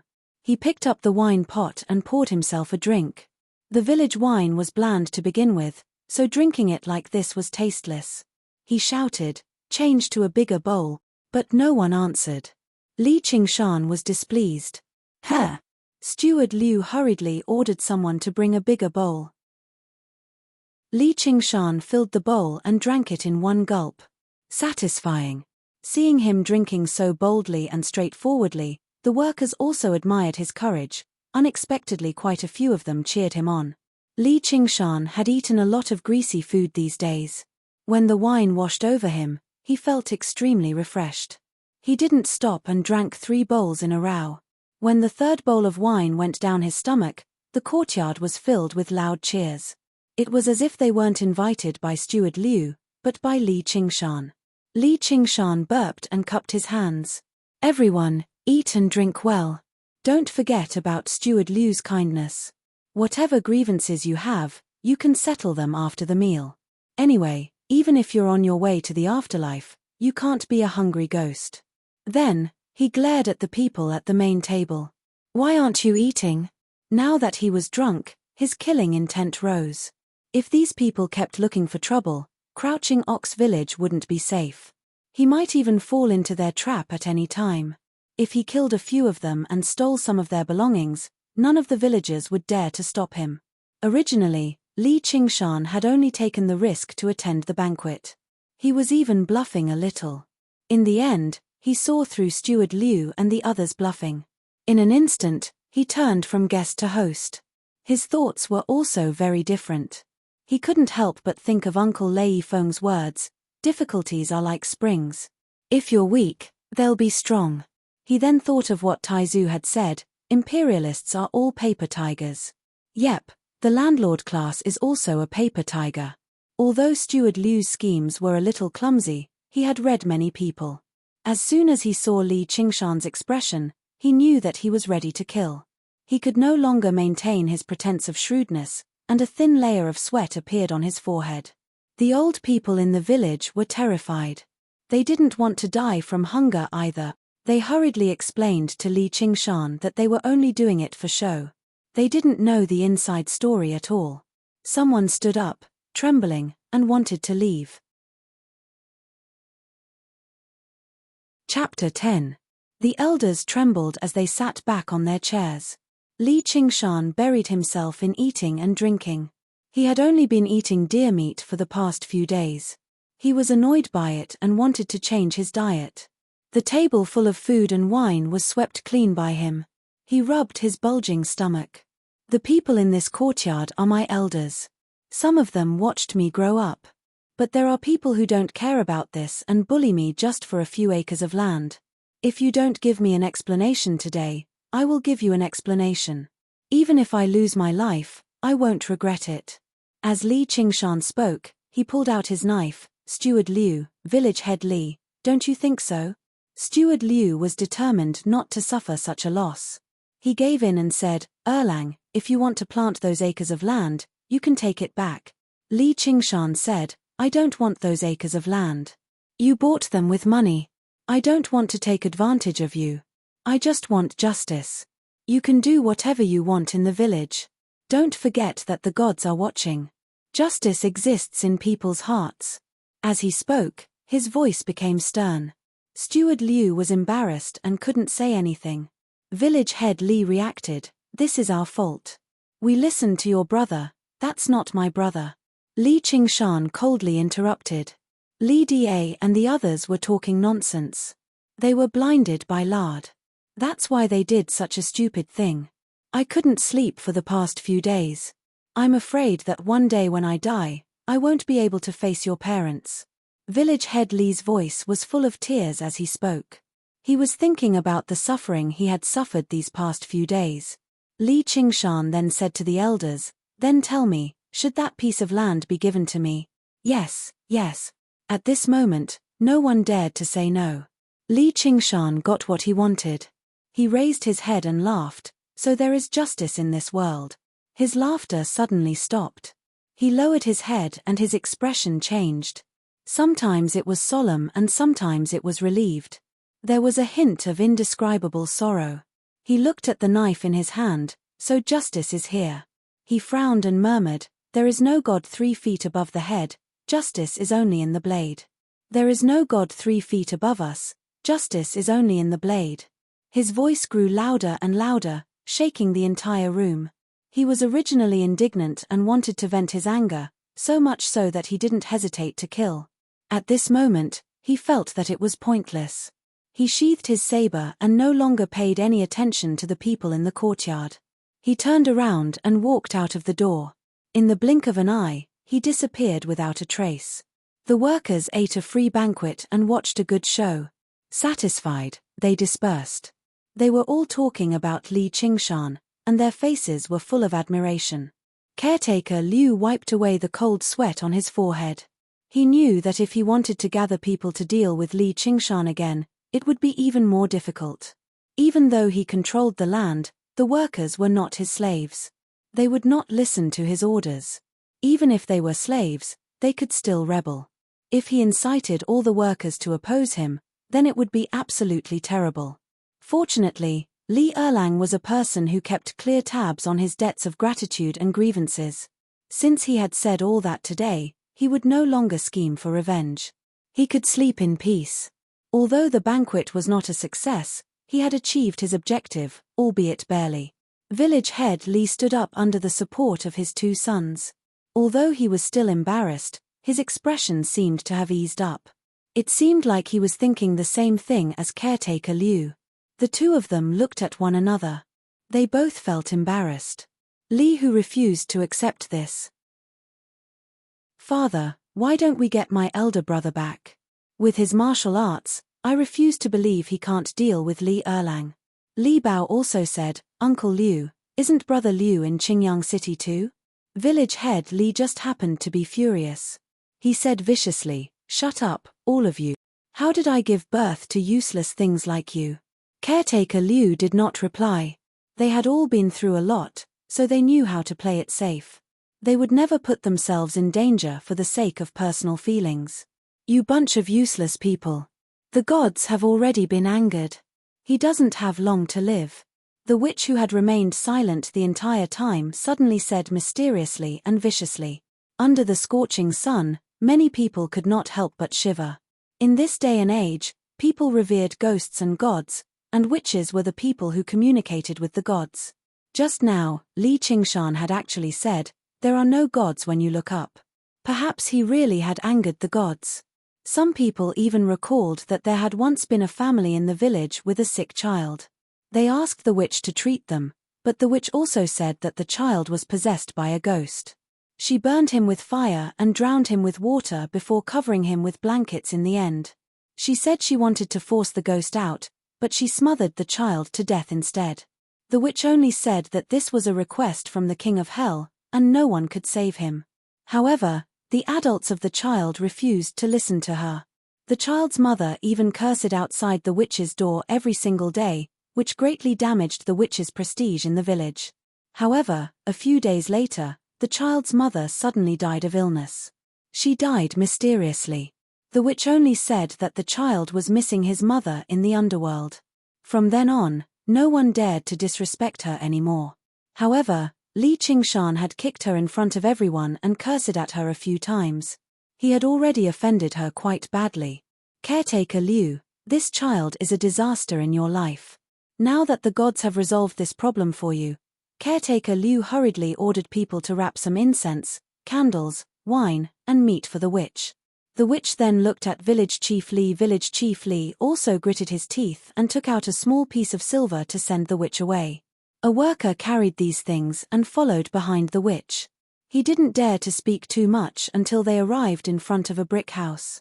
Apart from Caretaker Liu and Village Chief Li, She was the only person in the village who could afford to live in a brick house. There was an incense table and an incense burner in the hall. Smoke curled around it all day long. It was both a residence and a temple. Little Anne, Grandma is back. The witch suddenly spoke in a hoarse voice. A mysterious smile appeared on her wrinkled face. It was definitely not a benevolent smile. The worker knew that the witch had no children or grandchildren. He was scared witless and hurriedly put down the things. Suddenly, he felt someone tugging at his trousers. When he turned around, there was no one there. He shouted, "Mother," and scrambled out of the room. A shrill laugh came from behind him. "Little Anne, Grandma is telling you. Someone is bullying Grandma." No one answered in the empty hall. "What? You dare not listen to Grandma." The witch's face suddenly became ferocious. After a series of insults and curses, she shook a copper bell in her hand. A cold wind suddenly blew in the room. After a long time, the witch regained her gentleness. That's right. Grandma doesn't want to hit you, my good grandson." From beginning to end, she was the only one talking to herself. Li Qingshan returned to the hut. Oxen was nowhere to be found. He probably went to hunt for him again. Taking advantage of the alcohol, he began to practice Ox Demon's Fist of Great Strength. He could not be more familiar with the 3 basic stances. His body began to dance on its own. He was still thinking about everything he had experienced today. The thing that looked so scary was actually so weak. If he had run away in front of caretaker Liu's house, how could he have seen through the secret? In this matter, his true opponent was not caretaker Liu or village chief Li, but the fear in his heart. What was a true expert? The Book of Tao had already given him the answer. Those who defeat others are powerful. Those who defeat themselves are strong. The brave are fearless. When Li Qingshan shouted these 4 words, it was as if he had broken through an invisible barrier. His fist technique suddenly gained an indomitable momentum. No matter what difficulties and obstacles were in front of him, he would break through them. He would never lower his head and never retreat. There is no God above me. I am a god. Justice is not in the hearts of people, but in my hands. His limbs, chest, and abdomen. Every muscle in his body seemed to be connected by this determination. One punch could pass through the strength of his entire body. He had a feeling that even if he did not use a weapon, he would still be able to defeat Li Hu and Li Bao in a direct confrontation. Chapter 11. His courage increased his strength, and his strength in turn increased his courage. The two complemented each other. He practiced all the way until dusk. He actually felt hungry again. He was still very skinny, completely unlike Li Hu and Li Bao, who were plump and strong. Only he knew that the essence of the deer's flesh and blood was not wasted at all. All of it had been integrated into his body. His body seemed to have become a bottomless pit, greedily digesting and absorbing all the wine and meat, transforming it into strands of energy. After practicing, Li Qingshan sat on the ground again. He closed his eyes and calmed his mind, feeling every change in his body. Pulling one's muscles and bones was an extremely painful thing. He still remembered the second day of practicing Ox Demon's Fist of Great Strength. He was in so much pain that he couldn't get up. Oxen didn't try to persuade him. He endured the pain and got up to practice.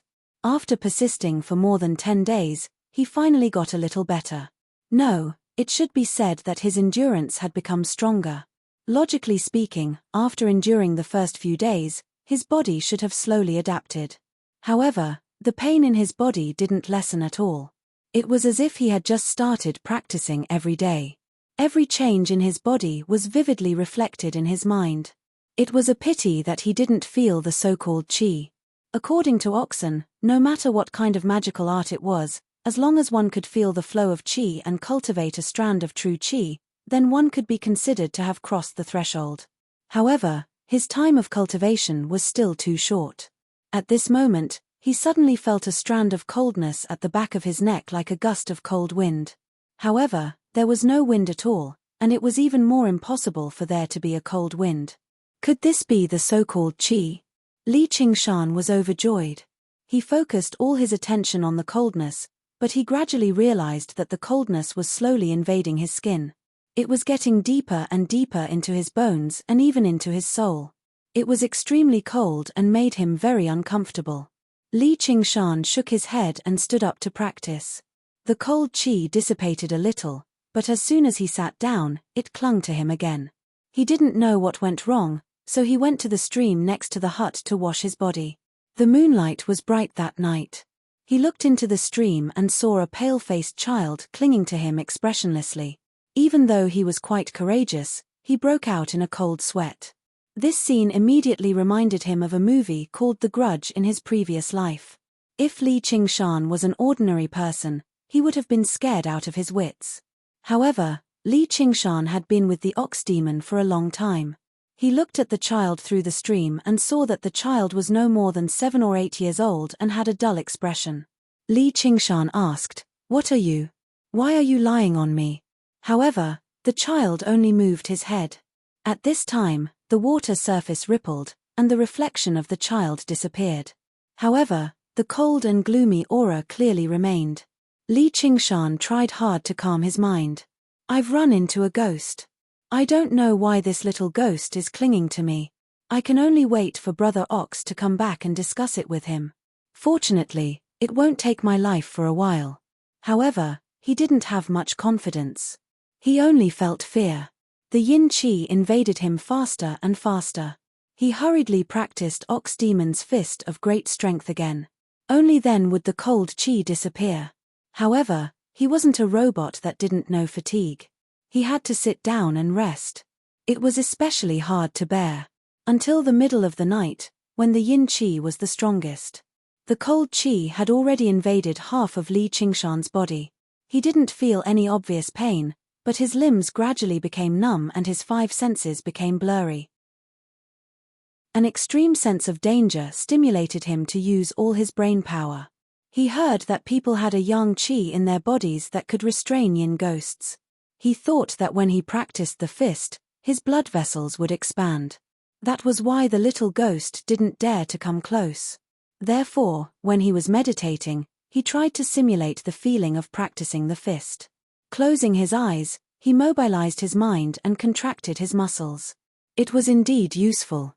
He barely managed to resist the invasion of the yin qi. He endured like this for an entire night. His mind was sometimes muddled and sometimes clear. He trained his willpower until his willpower was on the verge of collapse.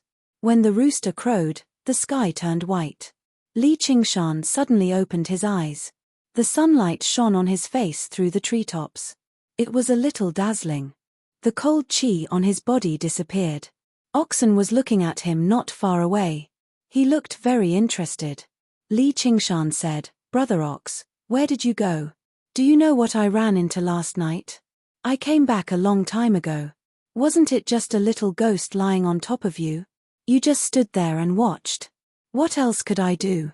Li Qingshan twitched his mouth. He didn't say anything. Oxen had already told him that no matter what danger he was in, he shouldn't expect him to help. He didn't give him the chance to rely on him from the very beginning. He glanced at the yellow gazelle beside Oxen's feet. He couldn't say anything. Oxen had already provided him with the most important help. He couldn't rely on him for everything. Basking in the warm morning sun, Li Qingshan stood up and stretched his body. Luckily, the little ghost didn't dare to come out during the day. Otherwise, I really wouldn't have been able to hold on. Brother Ox, I have practiced the supernatural power of Taoism. Can't I deal with a little ghost? If you didn't practice the supernatural power, you wouldn't have survived last night. When you have the strength of one ox, your body will be full of vigor. Naturally, you won't be afraid of this little ghost. Then I don't know how long I have to wait. Other than that, I have another idea. What idea? Ghosts are most afraid of murderous aura and malevolent aura. If you have hundreds of human lives on your hands, you can guarantee that all evil will flee. The little ghost won't dare to come within 10 steps of you. Li Qingshan rolled his eyes. Do you want me to slaughter the entire Crouching Ox village? It's not impossible. What do you think? Do you want to try? Oxen chuckled. Why don't I slaughter you and make steak first? Li Qingshan ignored it. He dealt with the yellow gazelle and finished his breakfast. He put this matter behind him for now. Enduring the exhaustion in his body and mind, he focused on the day's cultivation. However, as soon as he began cultivating, he felt that today was slightly different from usual. There was a thin strand of qi flowing through his body. If he did not concentrate, he definitely would not be able to sense it. The strand of qi was not like the zhenqi described in wuxia novels, which was stored in the dantian and circulated along the meridians. Instead, it was flowing everywhere like a fish, swimming between his limbs and bones. When he swung his fists, the strand of qi would flow to his arms and fists, but only for a moment. As soon as he relaxed his mind, the strand of qi would run away. Like a naughty child, it was almost out of his control. He told this situation to Oxen. Oxen was not surprised. Instead, it said meaningfully, "You have to thank that little ghost for being able to sense the existence of qi so quickly. This can be considered a blessing in disguise." At the critical moment of life and death, Li Qingshan mobilized all of his spiritual will to resist the invasion of the yin qi. The little ghost had left, but this spiritual will remained, turning into a strand of zhenqi. So this is zhenqi. Li Qingshan looked at his palm. What is the use of this zhenqi? Chapter 12. Li Qingshan felt that Oxen's words were not entirely truthful, as if he was hiding something. However, in his joy, he had no time to think too much about it. He immediately began to practice and feel the effects of the zhenqi. As expected, after a short while, he felt the knack of it. Today, his practice of Ox Demon's Fist of Great Strength was smoother and easier than it had ever been before. It was like an old machine that had been lubricated, giving him an indescribable sense of joy. Furthermore, the speed at which he could recover his qi was much faster. This seemed like a small matter, but when normal people fought against their enemies, they often didn't dare to attack with all their strength. Because if an attack with all their strength was dodged by the enemy, their body would inevitably stiffen for a moment, leaving behind a huge opening. He didn't have to worry about this. In the time it took for others to throw one punch, he could throw 3 punches with all his strength. Even if they were of equal strength, they still wouldn't be his match. Li Qingshan's heart couldn't help but be overjoyed when he finally got a sliver of results after more than 10 days of hard work. He felt that he was one step closer to his goal. However, when he thought of the dangers and hardships of the previous night, his expression turned cold. "But I do want to know who gave me this blessing." Oxen said in a seemingly casual manner, "There is no door to fortune or disaster. Only people can bring it upon themselves." However, Li Qingshan's heart lit up. These were the words he said when Witch came to ask for the pig's head. The little ghost definitely didn't come to bother him for no reason. After thinking about it carefully, he immediately had some ideas. He was born and raised in this small mountain village, so he knew a little about some of the important things that happened in the village. In this remote little village, there weren't many things that could be considered important to begin with. One of them was a few years ago, when a family in the village broke up due to an illness of a child. Li Qingshan was also a child at the time, so he still recognized the child named Xiao Mao. He never expected that the child would die because of this. It was also because of this example that Li Qingshan obediently returned to his original state after drinking the talisman water. He didn't dare to reveal any of his shocking abilities, and at the same time, he extremely hated Witch. Xiao Mao's mother's death was very strange. She died suddenly in one night, and there was no reason for it. Li Qingshan originally thought that it was because she couldn't bear the pain of losing her son, but now it seemed that she was invaded by yin qi. He suddenly stood up, and a cold light flashed in his eyes. "So that's how it is. I can't let her go," Oxen said, "then let's go kill her." "It's not that simple." Li Qingshan sat cross-legged and lowered his head in deep thought. The witch was not someone whom patch-haired Liu could compare with. Not only did she have a lot of prestige in the village, she also had a bit of fame in the surrounding villages. There were often outsiders who came to pray to the witch for divination. If he killed her, he would have no choice but to go far away. He might even report it to the government and be put on a wanted list. Moreover, he had no evidence now, so he couldn't insist that she was the one who did it. Most importantly, since she could order the little demon around, it was still unknown if she had any other tricks up her sleeve. Oxen didn't interrupt from the side, but he was very approving in his heart. If Li Qingshan relied on yesterday's prestige and went to fight and kill the witch in a hot-blooded manner, then it would be a waste of his painstaking efforts. Nothing in this world was perfect. It was hard for brave people to be rash and careless, while intelligent people were often hesitant and lacked a bit of decisiveness and courage. The 4 words sword, courage, and zither heart were the hardest to come by. Li Qingshan made up his mind and went to the village. "Oh, it's Erlang. Have you eaten? If not, come to my house." At the entrance of the village, an old man was waving a hoe in the vegetable garden. As soon as he saw Li Qingshan, he warmly greeted him. What happened in the Liu family's courtyard yesterday had already spread throughout the village. The originally unknown Li family's Erlang had now become a celebrity in the village. Regardless of age, they all had a bit more respect for this youth. Li Qingshan responded to them one by one. He passed through more than half of the village and came to a small courtyard with a few willow trees planted in front of the door. A small old man in tattered clothes was leaning against the tree. He was drunk early in the morning and had the air of a hermit master. Li Qingshan knew in his heart that this wasn't some hermit master, but an ordinary farmer. He was also Xiao Mao's father. His name was Li Fugui. In reality, he wasn't even 40 years old, but he looked to be in his 50s or 60s. Ever since his wife and son died, he didn't do much farm work. All day long, he drank to drown his sorrows and acted like a lunatic. Seeing Li Qingshan approach, Li Fugui said vaguely, "Come, drink, drink." The stench of alcohol hit him in the face. Li Qingshan frowned.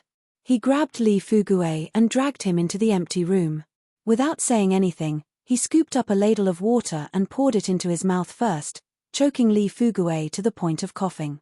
He leaned against the door and began vomiting. Li Qingshan looked around the thatched house. It was tattered everywhere and spider webs hung all over the window. It could really be called a house with only 4 walls. Li Fugui's family was also famous in the village. The land they owned was second only to Steward Liu's family. He was worthy of the name his parents gave him and his family lived a happy life. Who would have thought that the world was fickle? An unexpected disaster would lead to such an end. Li Qingshan couldn't help but sigh. The little happiness of mortals was really too fragile. But he was determined and ambitious. He couldn't bear to see people become dispirited and degenerate, so he didn't hold back. Li Fugui said angrily, You, what are you doing? Uncle Li, are you awake? Li Fugui saw Li Qingshan's hostile gaze and shivered. It was not like he was blind or deaf. He knew exactly what Li Qingshan had been doing in the village during the past few days. He was a true malefic. What's the matter? Do you know how Xiao Mao's mother died? Li Qingshan went straight to the point. I don't know anything. Li Fugui was so scared that his face turned pale. He didn't care about anything else and walked out. Li Qingshan grabbed his skinny wrist. Is this how you treat your wife and son? Li Fugui's body froze. Erlang, it's not that I don't want to tell you, but it's trouble that you can't afford to provoke. Don't throw away your life in vain. I don't want to cause trouble, but trouble has already come to me. If I live like you, it's better to throw away my life in vain. You just need to tell me what happened that year. Li Fugui was shocked. What? Trouble has already come to me. After hesitating for a while, he let out a long sigh and began to narrate. After Xiao Mao's mother cursed in front of the witch's door, she went home and slept. The next day, she couldn't get up. Her body became cold and blue. That night, many strange things happened, and I also saw what? A child. Li Qingshan was finally sure that the murderer was the witch. Moreover, the witch also told Li Fugui that Xiao Mao not only missed his mother, but also his father in the underworld. Li Fugui was so scared that he gave her a large amount of offerings. Li Qingshan slapped the wall. You've really gone too far. Have you never thought about avenging your wife and son? Li Fugui's face turned red from the contempt in his words. He ran into the room and took out a long package from the bottom of the big wooden box. He opened the package and inside was a knife, a good steel knife. Li Qingshan unsheathed the knife and a cold chill hit him in the face. It reflected on his face and his hair could be seen. The knife's handle was about 1 foot long and slightly curved. It was wrapped in black silk and felt very comfortable in the hand. The knife was about 2 feet long and 4 inches wide. It was much better than the knife in Li Qingshan's hand, which was only 1 foot long and was a poorly made knife. Chapter 13. Li Fugui said, "This is the 100-forged blade I bought from the Arsenal of Arms in Qingyang City." It was not like he was an idiot. How could the deaths of his wife and son not affect him? He did not resent the witch at all. The blade was proof that he was still a hot-blooded man. However, he was still just a regular farmer at the end of the day. On one side was alcohol, and on the other was a blade.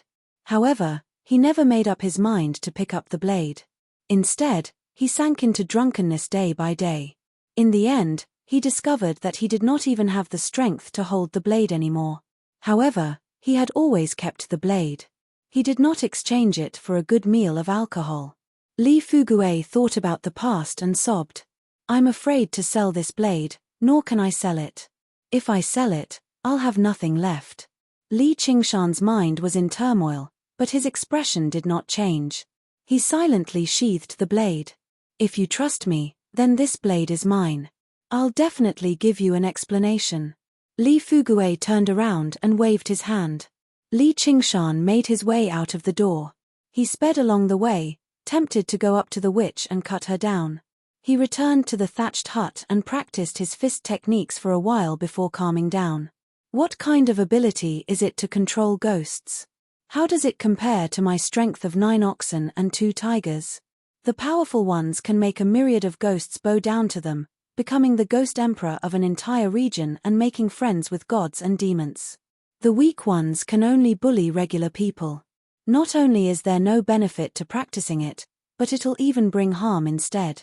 Yin Qi will invade their bodies, throwing their minds into chaos and making them eccentric. That which obviously belongs to the latter. Li Qingshan stopped worrying. He had been expecting this as well. Otherwise, the witch would not have taken so long to get her revenge after suffering a kick from him for nothing. But you can't underestimate her. You can't see ghosts, but there are many methods that can't be guarded against. Li Qingshan thought of something. "Brother Ox, I've heard that if you wipe an ox's tears on your eyes, you can see ghosts. Is that true? Don't even think about it. This old ox has never cried before. Men don't cry easily, but they don't cry until they're heartbroken. Brother Ox, don't you have times when you're heartbroken?" Oxen turned his head away and ignored him. Li Qingshan knew that Brother Ox truly had a stubborn temper, so he stopped trying to persuade him. Over the past few days, the two of them had communicated quite a lot. He could vaguely sense the Black Ox's thoughts. He did not want Li Qingshan to rely on him. He wanted to walk his own path, and he had to bear the consequences of his own actions. At dusk, Oxen suddenly handed a small bottle to Li Qingshan. He did not explain anything and made his way out. He made his way up the crouching Ox Hill and gazed at the myriad mountains under the setting sun. Li Qingshan opened the small bottle and took a look. There was a transparent, light blue liquid inside. His heart skipped a beat, and he smiled resplendently. He thanked the Black Ox before dipping some wormwood into the liquid and carefully dripping it into his eyes. In the beginning, he did not feel anything, but afterwards, he felt his eyes become hotter and hotter, so hot that they swelled. If it were not for the arduous cultivation he had undergone in the past few days, he almost could not help but cry out in pain. In the smoky, tiled house, a group of foreigners who had come to seek divination watched a talisman fly through the air in shock before suddenly bursting into flames. Moreover, it was blue flames. They could not see a pale-faced child holding up the talisman with great difficulty.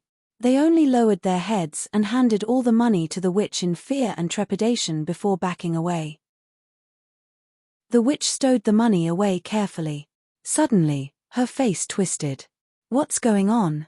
Why isn't Leah dead yet? Are you not doing your job diligently? Do you want me to deal with you? Fear appeared on the child's blank, wooden face. He shook his head furiously. The witch suddenly shook the bell in her hand. The child ran around the room in pain, kicking up chilly winds and dispersing the smoke. After quite a while, the witch stopped ringing the bell just now. Good, listen to Granny. Granny won't mistreat you. She handed an embroidery needle that was as thin as a hair to the child. Take it. Stab his eyes blind. The child grasped the embroidery needle with difficulty and flew towards crouching Ox Hill with the night wind. Under the night sky, Li Qingshan continued to meditate in the courtyard with his eyes closed. The child walked over and raised the embroidery needle in his hand, slowly stabbing it towards Li Qingshan's eyes. In the eyes of regular people, there was only a needle flying through the air by itself, let alone the fact that the embroidery needle was extremely thin. Even during the day, it was difficult to see, let alone at night. Li Qingshan sensed something and suddenly opened his eyes. He ignored the embroidery needle that was only inches away from him and stared at the child's pitch-black eyes like a sharp sword. What do you want to do? His eyes shone brightly like two balls of fire were burning in them. In the evening, just as Li Qingshan was in unbearable pain, the indistinct aura in his body suddenly began to move, swimming through his eyes. The pain immediately lessened by quite a lot. When the scorching pain vanished, a cool sensation flowed through his eyes, making him feel extremely comfortable. At this moment, he suddenly felt a sense of danger. He opened his eyes and just happened to see the little ghost from last night standing in front of him with the embroidery needle. He was surprised inside and felt some lingering fear. Originally, he thought the witch only had a few tricks up her sleeve, so she definitely would not face him head-on. It was not like the little ghost's yin qi could harm him, so he had underestimated her. However, if it were not for the fact that he could suddenly see ghosts, it was likely that he would have been ambushed and had his eyes destroyed. As a result, he would have been better off killing her earlier. The child was even more surprised. Under Li Qingshan's furious glare, he trembled all over, and the embroidery needle in his hand fell to the ground. He drifted far away. Li Qingshan studied the little ghost closely and discovered that he was only around 6 or 7 years old. He was extremely handsome, and if it were not for the fact that his face was ghastly pale, he really did seem like a match made in heaven. He wore silk robes, which must have been his attire when he was still alive. He did not seem like a little ghost that had been driven away, but the young master of a large clan. When the child saw that Li Qingshan could actually see him, he did not dare to move forward. However, he was afraid that he would not be able to complete the task and would be punished by the witch, so he did not dare to leave.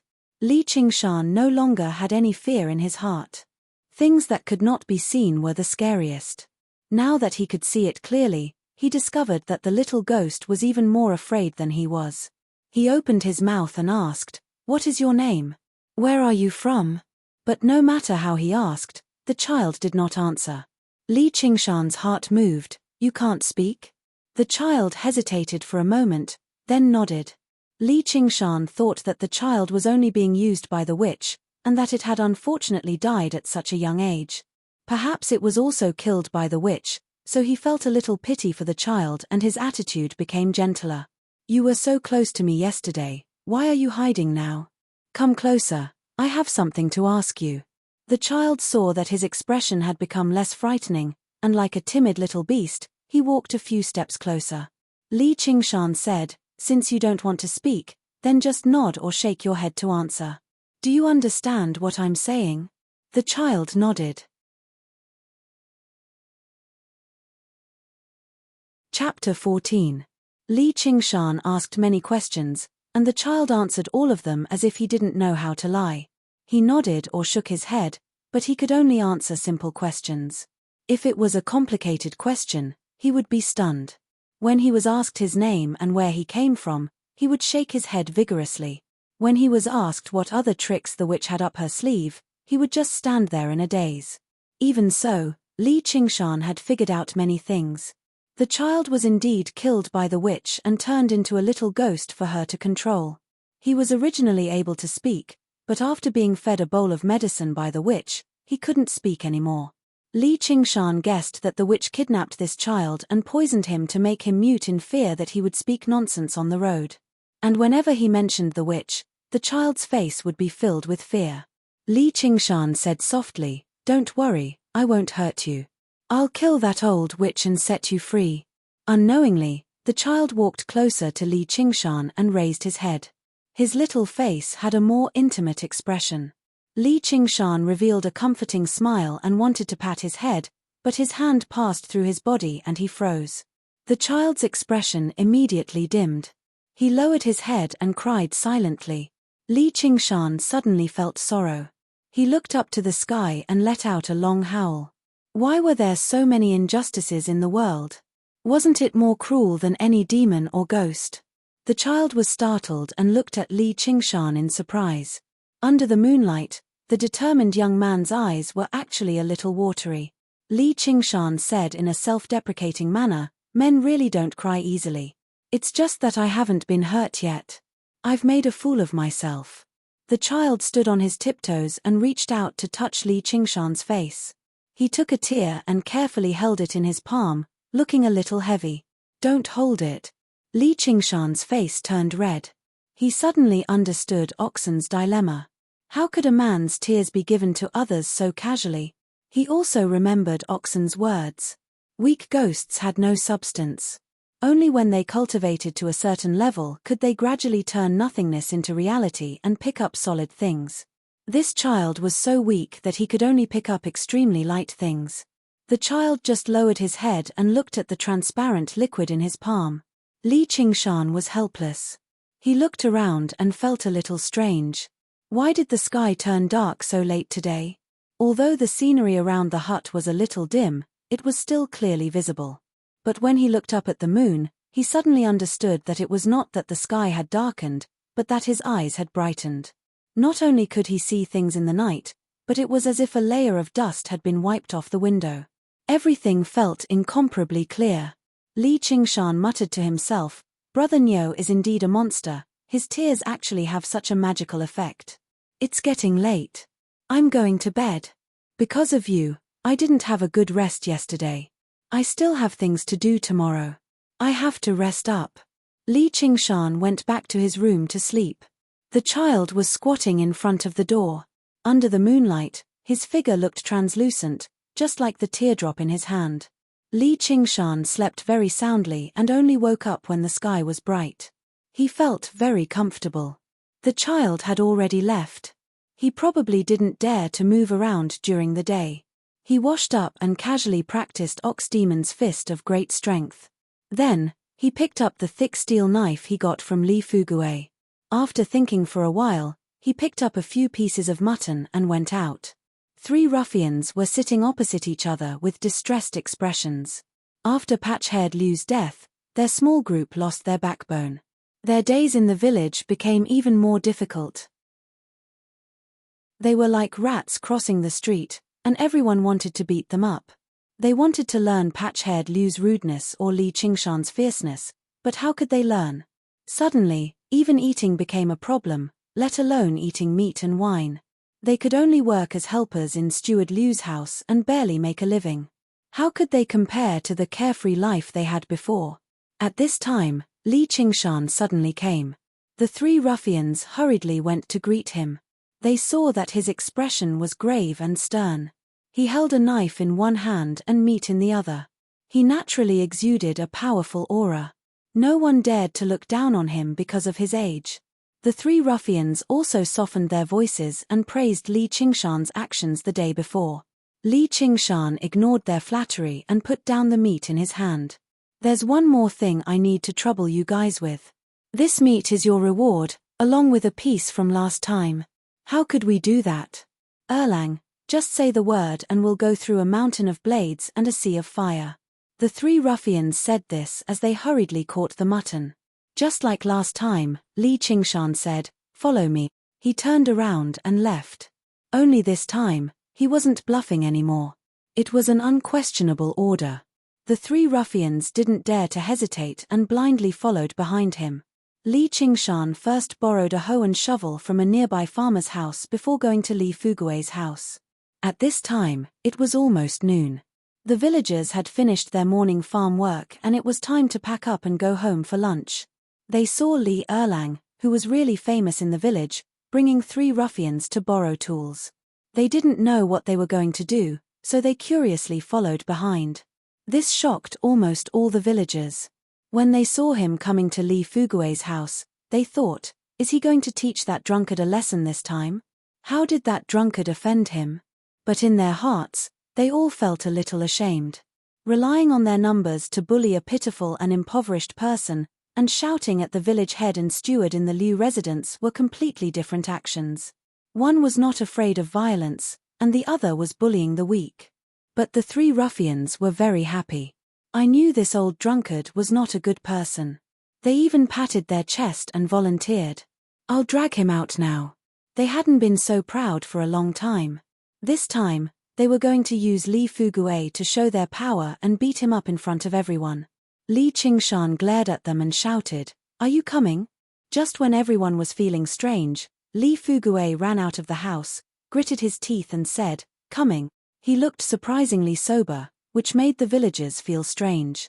Usually, Li Fugue looked drunk, but they didn't know that after Li Qingshan left, he didn't drink a sip of wine. He thought about it day and night, but they didn't expect that on the next day, Li Qingshan would come looking for him. At this moment, the villagers were even more baffled, and their interest was piqued. Li Qingshan nodded and walked in front with his head held high. He led a group of people to the front of the witch's green brick house.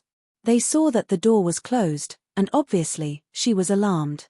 He ordered the 3 ruffians, "Break it down." The 3 ruffians immediately became timid. There was no one in the village who wasn't afraid of this witch. Even when patch-haired Liu was here, they didn't dare to offend her. And this green brick house, which had the function of a temple, was even more mysterious and sacred. They didn't know how many times they had heard about the strange things that happened in this house. When the other villagers saw that he was actually looking for trouble with the witch, they also burst into an uproar. Someone advised, "Erlang, don't mess around." Someone also threatened, "You will suffer retribution for being disrespectful to God." This was an extreme believer in the witch. If it weren't for the fact that he was afraid of the knife in Li Qingshan's hand, he might have come up to reason with him. Without saying a word, Li Qingshan kicked the wooden door open with a bang. The door bar, which was as thick as an arm, broke with a loud sound, shocking the villagers. Li Qingshan turned around and ordered the 3 ruffians, "Guard outside. Don't let anyone in." The 3 ruffians braced themselves and answered. At least they didn't need to go in. Li Qingshan crossed the threshold and strode into the courtyard. He came to the door of the central room and was about to kick the door open. The door automatically opened to both sides. It was clearly noon, but it was dark inside the door, and a cold air assaulted his face. The witch was wearing a brightly colored witch robe and sitting on the altar. She said in a strange voice, "Li Erlang, do you know your crimes?" Chapter 15. Witch pointed her finger and a mass of black fog rushed over. Within the fog, one could faintly make out many sinister and pained faces. This was the witch's trump card. It was called Ghost Mist, and it gathered dense yin energy and resentment. She usually hid it in an urn of ashes and buried it in the ground to absorb yin energy. She would only use it at crucial moments.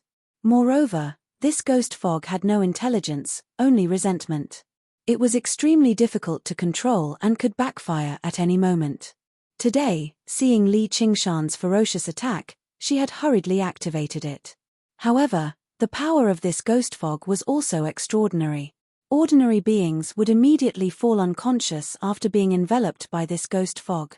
Most sinister of all was that this ghost fog was like ghosts that existed between reality and illusion. Ordinary people couldn't see it at all. If not for the fact that Li Qingshan had already opened his eyes, he would have fallen for it. The effects of these days of bitter cultivation began to show. His body tilted to the side, avoiding the ghost fog and charging straight at Witch. Witch hadn't expected Li Qingshan to be able to see the ghost fog. She immediately panicked and quickly shook a copper bell. Little Anne, come out for Grandma and kill him." The child called Little and was squatting in the corner, his face full of pain. However, he was holding his head motionlessly. In a flash, Li Qingshan used Demon Ox stomps the ground. His foot heavily stomped on the ground, leaving behind a deep footprint. He flew up and slashed down with his saber. There was a flash of cold light and a splatter of blood.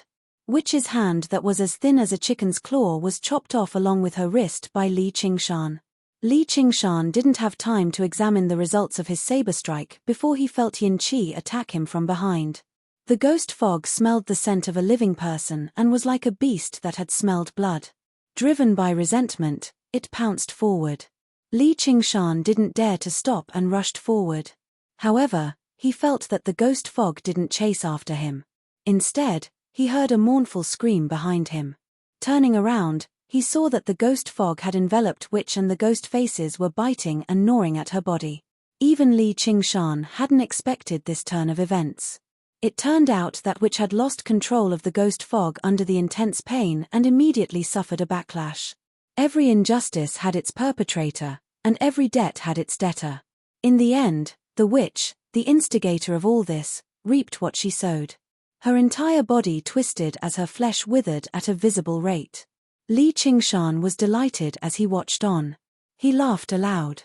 Originally, there was a trace of pity and sympathy in his heart, but he suppressed it forcefully because he felt that it was shameful. In the face of the innocent and suffering children, he was willing to sing a long song and shed a tear. Towards such a person who was worse than a beast, he had to erase all of his sympathy and laugh heartily towards the sky. The outer wall of the house was originally filled with people looking into the house. When the villagers became curious, the three ruffians couldn't stop them at all. They could only let them do as they pleased and occupied the best viewing seats at the front door. Seeing Li Qingshan step through the door, he flew up and chopped off Witch's hand. Then, Witch fell to the ground and howled in pain. As she howled in pain, Li Qingshan's laughter was like that of a madman, frightening everyone. Many people were so frightened that they fell off the wall. The three ruffians also fell to the ground with weak legs. Thinking back to how they had mocked and cursed him in the past, they felt incomparable regret. Such a person wasn't someone they could afford to provoke. Li Qingshan saw the ghost fog gradually dissipate. Once the resentment within was released, it stopped. Witch was lying on the ground, on her last breath. She hadn't died yet, but it was clear that she wasn't far from death. He guessed that she must have cultivated some kind of cultivation method to be able to hold on. Witch stretched out her remaining chicken claw towards the child in the corner. She seemed to be pleading and resentful as she called out, "Little Anne, little Anne." Little Anne looked at her in a daze and fear. Li Qingshan said, "I'll send you on your way." The thick steel knife in his hand stabbed downwards. Steward Liu and village chief Li rushed over when they heard the news. They didn't even have the time to shout something like "spare her life" before Witch died. They looked at each other and broke out in a cold sweat. They remembered that Witch had said arrogantly a few days ago that Li Qingshan didn't have long to live. Today, she had lost her life. They were even more thankful that they didn't force Li Qingshan that day. Otherwise, who knew what the result would be? This was Li Qingshan's second time killing someone. Compared to the first time when he was panicking in the dark, this time in broad daylight, he was very calm. He had improved so much that even he was a little surprised. He thought to himself, could it be that the ox demon's fist of great strength has aroused the demonic nature in my heart? Or is this my true nature? In the modern society of his previous life, many people couldn't express their true nature. They could only go with the flow and live according to the times. Not to mention adults in their 30s or 40s, even youths had lost their passion and ambition. He was just one of the many people, no different from a normal person. But after going through the cycle of life and death, it actually aroused the heroic spirit in his chest. He didn't want to live a mediocre life anymore. But he was suppressed by the hard life in this small mountain village for 15 years. Finally, he had this opportunity. Once his heroic spirit was released, he really was like a crazy demon and refused to restrain himself.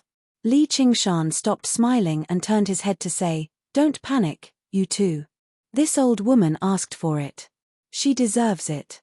I still need you to uphold justice. You broke into a house and killed someone in broad daylight, and you still want us to uphold justice? These words only swirled in the hearts of the two. Naturally, no one dared to say it out loud. Suddenly, one day, he rushed out of the crowd and came in front of Li Qingshan. He kowtowed 3 times and raised his head. I killed her. It has nothing to do with Erlang, this old witch destroyed my family. Xiao Mao, father has avenged you. After he finished speaking, he cried and laughed. It was Li Fugui. This big stone that had been pressing on his chest for many years was suddenly lifted. He felt that even if he died, he could die in peace. No one in the village knew what happened to Li Fugui. They couldn't help but be silent. Only Steward Liu showed an embarrassed and fearful expression. It was because Li Fugui encountered this accident that he used alcohol to drown his sorrows and sold his family's fertile farmland. That was how he was able to achieve the illustrious name of half-village Liu. If Li Qingshan suspected him of colluding with the witch, then wouldn't it be terrible? Li Qingshan said, I will take responsibility for my own actions. I don't need you to take the blame. Please come with me. He called the 3 ruffians and a few prestigious elders in the village to come to the witch's backyard. Li Qingshan turned his head and nodded to the eaves. The others followed his gaze, but there was nothing. Little Anne was hiding in the shadows, pointing to an empty space. Under Li Qingshan's order, the 3 ruffians began to dig the ground. Under Li Qingshan's gaze, they did their best and didn't dare to be lazy. In a short while, they had dug a big hole and dug out a skeleton. Li Qingshan went down to collect the skeleton. He looked back at the eaves and ordered, continue to dig. This wasn't Little Anne's skeleton. Under Little Anne's guidance, Li Qingshan had the people dig in a few more places. A few more skeletons were dug out. The surrounding people were shocked.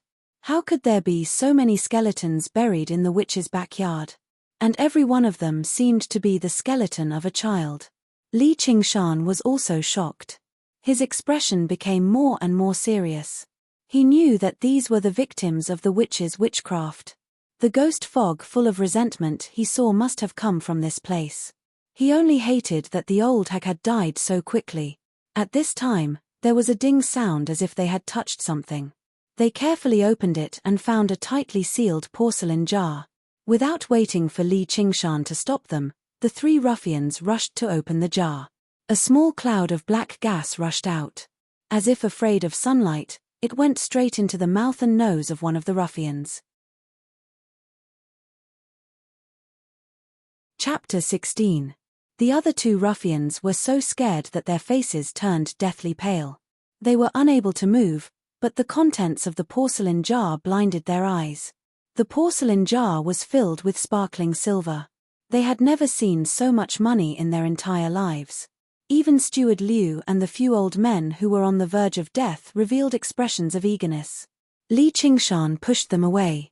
They were about to fly into a rage. No matter how timid they were, for the sake of wealth, their hearts would beat faster and they would become fierce. However, when they saw that it was Li Qingshan, they didn't dare to make a move. Li Qingshan didn't care about what they were thinking. He took out the porcelain jar and put it to the side. Under the jar, a small skeleton appeared. The flesh and blood on the skeleton had long been stripped away, revealing a grayish-white color. It was unknown how long it had been buried. Little Anne finally nodded. Li Qingshan sighed softly. He looked around and poured out all the silver in the jar, placing the white skeleton inside. The silver ingots rolled to the ground and formed a small hill. At this moment, everyone's eyes were fixed on it. They didn't even care about the skeleton anymore. Steward Liu was someone who had seen the world. He estimated that there were at least a few hundred taels of silver. Even he would be jealous, let alone the others. In a small mountain village like this, it was really a huge sum of money. Li Qingshan didn't expect that which had collected so much silver over the years. As the saying goes, wealth moves people's hearts. He wasn't an immortal who didn't eat the food of mortals. He was also tempted by this wealth. After all, he would need money for many things in the future. In terms of eating meat, he didn't want to always rely on oxen. Since oxen wanted him, he would show it. He also wanted to change his diet. Perhaps he could go to the market and buy a few jars of good wine. However, he also understood the principle of people die for wealth, and birds die for food. If he took all the silver away, these people would be afraid of his power and wouldn't dare to say anything. However, they would definitely resent him and bury a lot of seeds of disaster, even the death of which might not be able to appease them. Village Chief Li, you are the most respected person in this village. What should we do with the silver? Tell me. Li Qingshan wiped the blood off his thick steel knife and sheathed it. It seemed that he wanted Village Chief Li to make the decision, but he emphasized the words highly respected. Not at all. This is all thanks to Erlang. You killed a big scourge in the village. This silver should be handled by you. Village Chief Li had played a disgraceful role a few days ago. He felt that Li Qingshan's words were full of threats. He didn't dare to respond. Li Qingshan looked around. The people he looked at all nodded in a hurry. Erlang, you deal with them. Erlang, you handle it. Just now, he nodded slowly. He didn't mind sharing some silver in exchange for peace. However, if anyone really wanted to take charge of his spoils of war, they would have to ask the knife in his hand first. This group of people was much older than Li Qingshan, but they had to listen to the arrangements of a 15-year-old boy. However, no one felt dissatisfied. The current Li Qingshan was no longer the Li Qingshan of the past. The ruthlessness and decisiveness of drawing his knife and killing people had already shocked them. Li Qingshan sat on the ground and distributed the silver.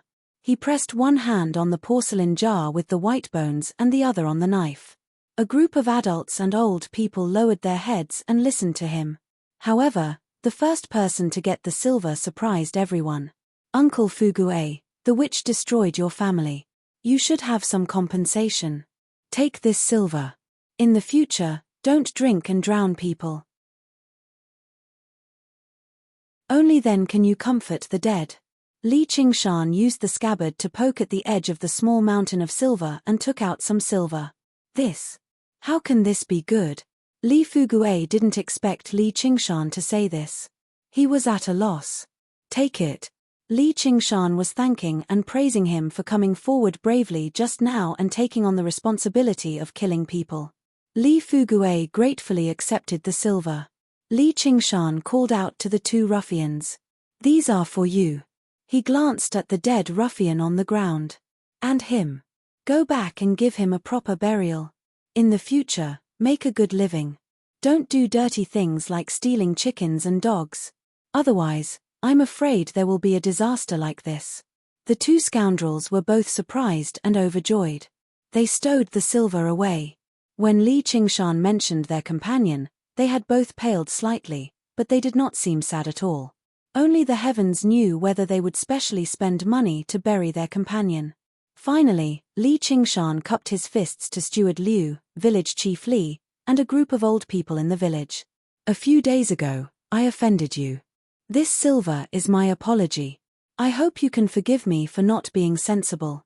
However, if there is anyone who doesn't respect the old and bullies the weak. Although he said this, there was no sign of apology on his face. As he spoke, his tone became even more stern. We won't. These people said repeatedly.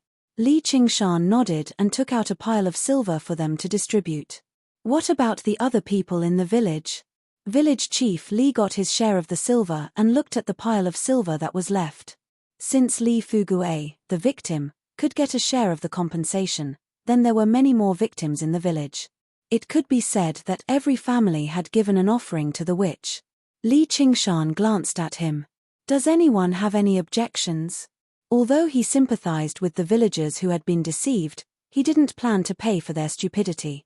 If he hadn't killed the witch quickly, these people might have been intimidated by the witch to deal with him. Moreover, it was absolutely unfair to divide the money. In the end, not only would he not get any benefits, but he would also become the target of everyone's resentment. Village Chief Li also saw through this, so he came to trip up the youngster who was in the limelight. To put it bluntly, the interests of the villagers had nothing to do with him. Instead, it was the person in front of him who was increasingly threatening his authority in the village. Maybe in a few years, when he really grew up, he wouldn't even be able to keep his position as village chief. However, he didn't expect Li Qingshan to be so meticulous at such a young age. The glance that seemed to see through his thoughts made him even more frightened, and he didn't dare to say anything more. Li Qingshan wrapped up the remaining silver and said, "Then please go and explain to the villagers. If anyone dares to spread rumors and spread it to my ears, meet." The group of people nodded. With the sword and knife in front of them, they had all received benefits, so who would dare to spread rumors? With village chief Li leading the way, he came to the door and explained to the villagers, greatly praising Li Qingshan's demeanor of eliminating evil for the people. Originally, there were still some loyal followers of the witch who were not convinced. However, when the skeletons were carried out one by one, everyone's mouths were shut up. How could a person who had so many skeletons buried in the backyard be a good person? Moreover, who would be willing to offend a strong and ruthless person like Li Qingshan, as well as a group of virtuous and respectable old people for a dead person? Li Qingshan didn't show himself.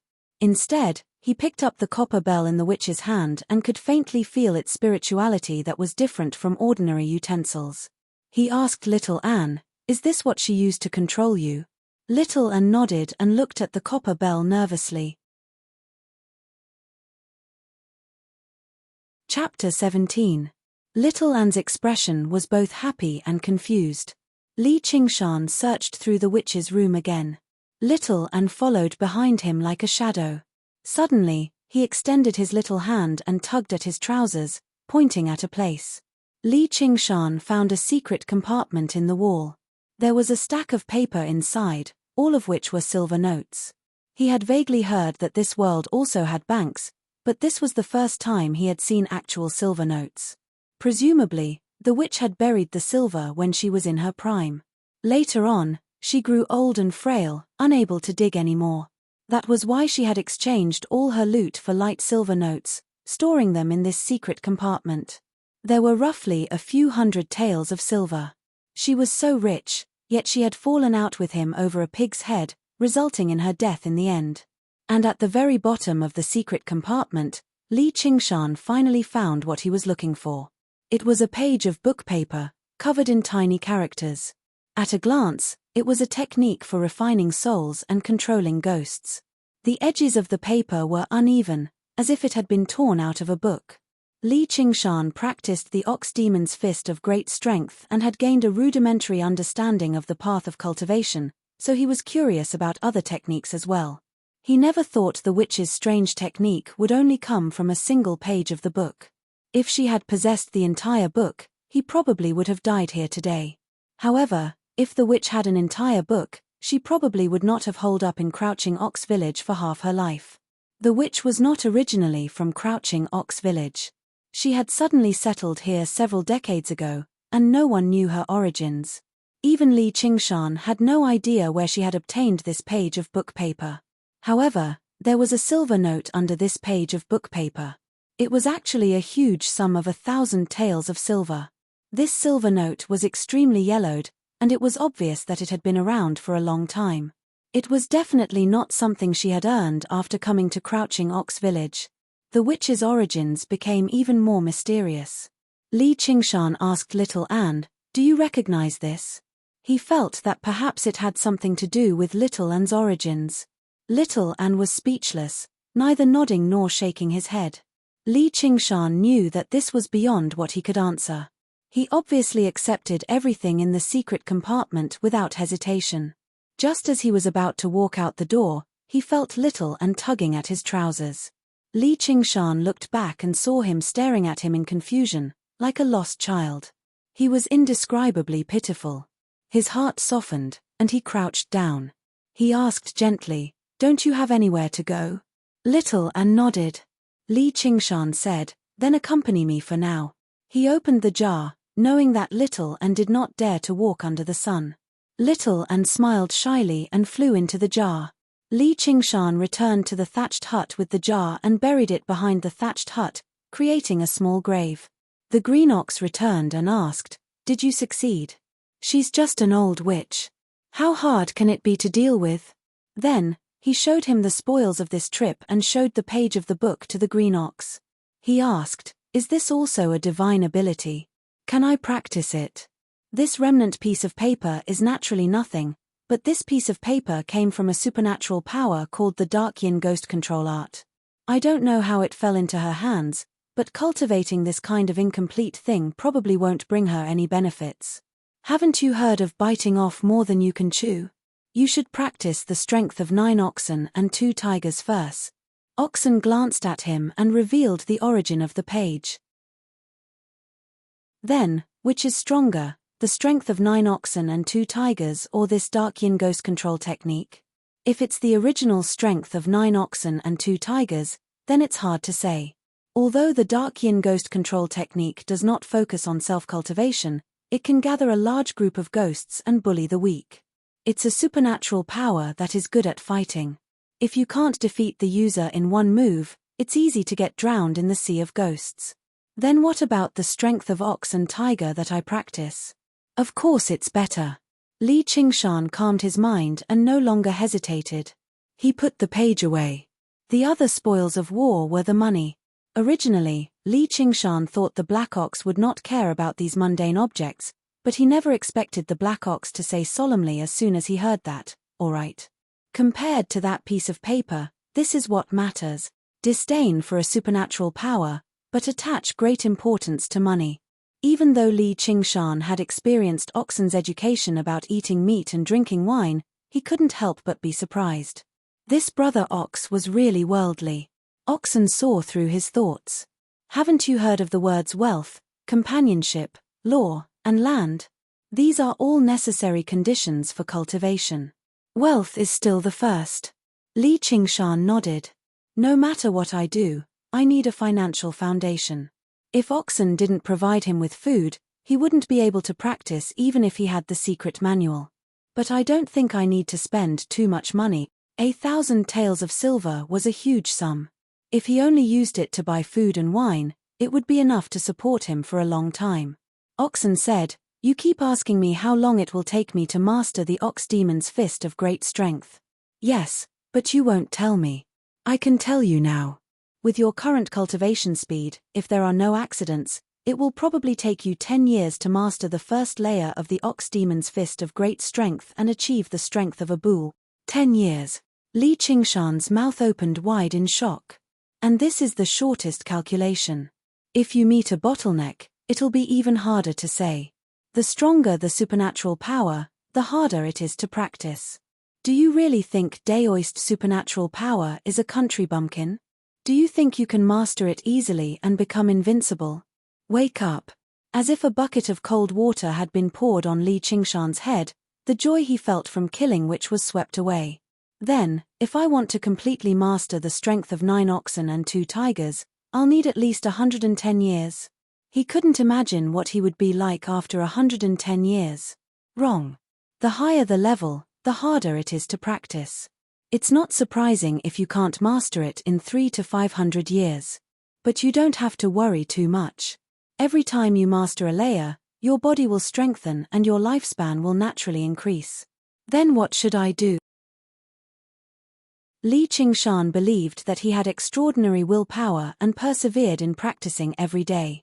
But if he had to persevere for a few hundred years, he would go crazy just thinking about it. Oxen saw that the blow was almost over and made a brat, "Now you know how powerful you are" expression. If you want to shorten this time, the easiest way is to rely on the word wealth. Ignoring Li Qingshan's strange expression, a list flew into Li Qingshan's hands. There were dozens of medicinal herbs listed on the list. It's used to make soup and wine. This is a trick that even mortals know. It doesn't matter if there are more or less medicinal herbs in it. The key is that one of them is indispensable. Ginseng. Li Qingshan already saw the medicinal herb at the top of the list. This was probably the most common and easily found spiritual medicine in the world. It was known as the king of herbs and could greatly replenish one's vitality. In Chinese medicine, there was a kind of soul return soup. When a person was about to die, they could recover some of their spirit and make a will. In reality, it was ginseng soup. Chapter 18. Then I don't seem to be any different from an ordinary martial artist. Of course there's a difference. An ordinary person's physique is weak and can't absorb any nourishment. Eating too much ginseng is not only not beneficial, but harmful. I didn't tell you in the beginning because your body is still weak, so it's useless to tell you. These days, you've been slowly recuperating, and you've cultivated a trace of essence qi. Now you've reached the requirement. I was planning to ask you to find a way to raise money. Now you can save some trouble, but I'm afraid the money won't last long. Li Qingshan also understood where the difference was. He could eat more ginseng than an ordinary person, and he didn't have to worry about a nosebleed. His body was like a cauldron, and with the help of divine arts, he could refine and absorb all the essence qi that entered his body, without any waste. This also meant that Li Qingshan had to buy a lot of ginseng, and ginseng was an expensive medicine no matter what era it was. But he had to eat ginseng like a carrot, so no matter how much money he had, it wouldn't be enough. How much ginseng could he buy with the 1,000 taels of silver he had? He couldn't help but ponder this question. After lamenting, Li Qingshan could not help but admit that this was not bad news. The rate at which his strength grew would reach a whole new level. In order to pursue a breakthrough in strength, ordinary people would have to search for rare elixirs, and even if they took them, there might not be any effect. But he only needed to eat the most common and easy to get things, and his strength would continue to improve. God knows how many people would be envious of him, so why would he be dissatisfied? As for real money, there would always be a way. With enough strength, why would he be afraid of not having money? This little devil is a bit interesting. Oxen turned behind Li Qingshan, and its round eyes stared at little Anne, who was hiding behind Li Qingshan. From the beginning to the end, little Anne had been hiding behind Li Qingshan, and he quietly and curiously looked at Oxen. Little Anne was so scared that he hid to the other side, not daring to face this talking bull. Although Oxen didn't have any murderous or baleful aura, he instinctively didn't want to get close to him. You mean little Anne? He has nowhere to go now, so I'll look after him for a while. You don't mind, right? Li Qingshan said it casually. If Oxen minded, they would not have said it in front of little Anne. With only that piece of paper, she actually refined a ghost slave, and it is a ghost slave that can drive things. It is really incredible. Either the old woman is a genius in ghost refining, or the little ghost's spiritual quality is somewhat special. However, seeing that the old woman had been refining for so many years and sacrificed so many test subjects, but she had only refined such a ghost slave, it must be the latter. Li Qingshan looked at little Anne. What was so special about him? However, a little ghost was a very strange thing in itself. Oxen said, maybe he is your best trophy. Why don't you take him as a ghost slave? This child may be of great use to you in the future. What ghost slave? He is just a child, and I have promised him to give him freedom. Even in the most difficult time, Li Qingshan was unwilling to go against his heart and sell Oxen for travel expenses. Of course, he was even more unwilling to do so now. Oxen felt that he had said too much and yawned, that's up to you, but it has lost its master. If no one feeds it, it will not take long for its aura to dissipate, and its soul will fly away and disappear. Soul will fly away and disappear. Little Anne blinked his eyes in confusion. Yin ghosts are not poultry and livestock. Do they need to be fed? The dead can't be allowed to live in the world of the living. Even the extremely powerful yin ghosts can't resist the sunshine, and even a gust of wind can kill them. If no one died and all the ghosts were left in time, it is unknown how many ghosts have been accumulated in the world for thousands of years. What should I do? At dusk, Li Qingshan strode through the mountains and forests with an axe on his shoulder, and a little ghost that seemed to be real wandered around him. Sometimes it ran far to the stream and looked at a fish curiously. Sometimes it flew to the treetops and touched a bird. But without waiting for Li Qingshan to call, it returned to him like the wind and looked at him eagerly. Li Qingshan shook his head and smiled back. For this child, he had a faint sense of responsibility in his heart. But behind them, the bird fell stiffly from the treetops, and the fish floated on the water with its belly turned white, which proved that this was not just an ordinary child, but a dangerous ghost. Li Qingshan searched carefully in the forest, and finally stood in front of a big locust tree that needed more than 10 people to encircle, and waved the axe to chop it. Although he didn't know the axe method or the knife method, the ox demon's vigorous fist contained the most basic and most mysterious method of using force. He could use any weapon freely. Every chop of the axe was powerful and heavy in the same place. Wood chips flew, and the huge tree fell. Li Qingshan didn't care about anything else. He only cut out a small piece of the wood core in the center and brought it to Little and reached out to touch the small piece of wood core, and his little face showed a comfortable expression. In the end, he simply turned into a gust of wind and went into it. Li Qingshan smiled. This was according to the method taught by oxen. He found an ancient locust tree that was more than 100 years old. The locust tree had the natural effect of gathering yin spirits, which was very beneficial to yin spirits. Now that he tried it, it was indeed true. In this way, he didn't have to worry about Little An's soul dispersing. Back to the hut, he sat on the big stone in front of the door and carved the wood core into the shape of a wooden plate. After careful polishing, he carved the word An and wore it on his waist. The yang qi in his body would slowly nourish Little An's soul. He could also use the yin qi in Little An to practice controlling the qi in his body.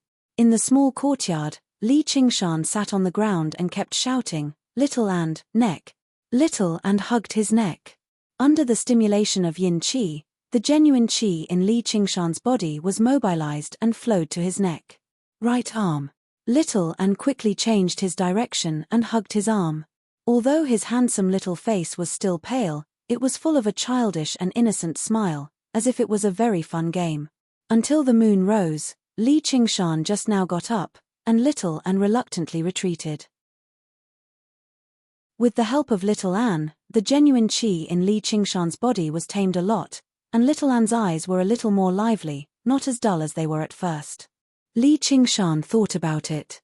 This was probably not just due to the nourishment of yang qi. No matter how clever a child was, if they were taken away from their parents and watched over, abused, or beaten as they pleased, they would probably become so dull.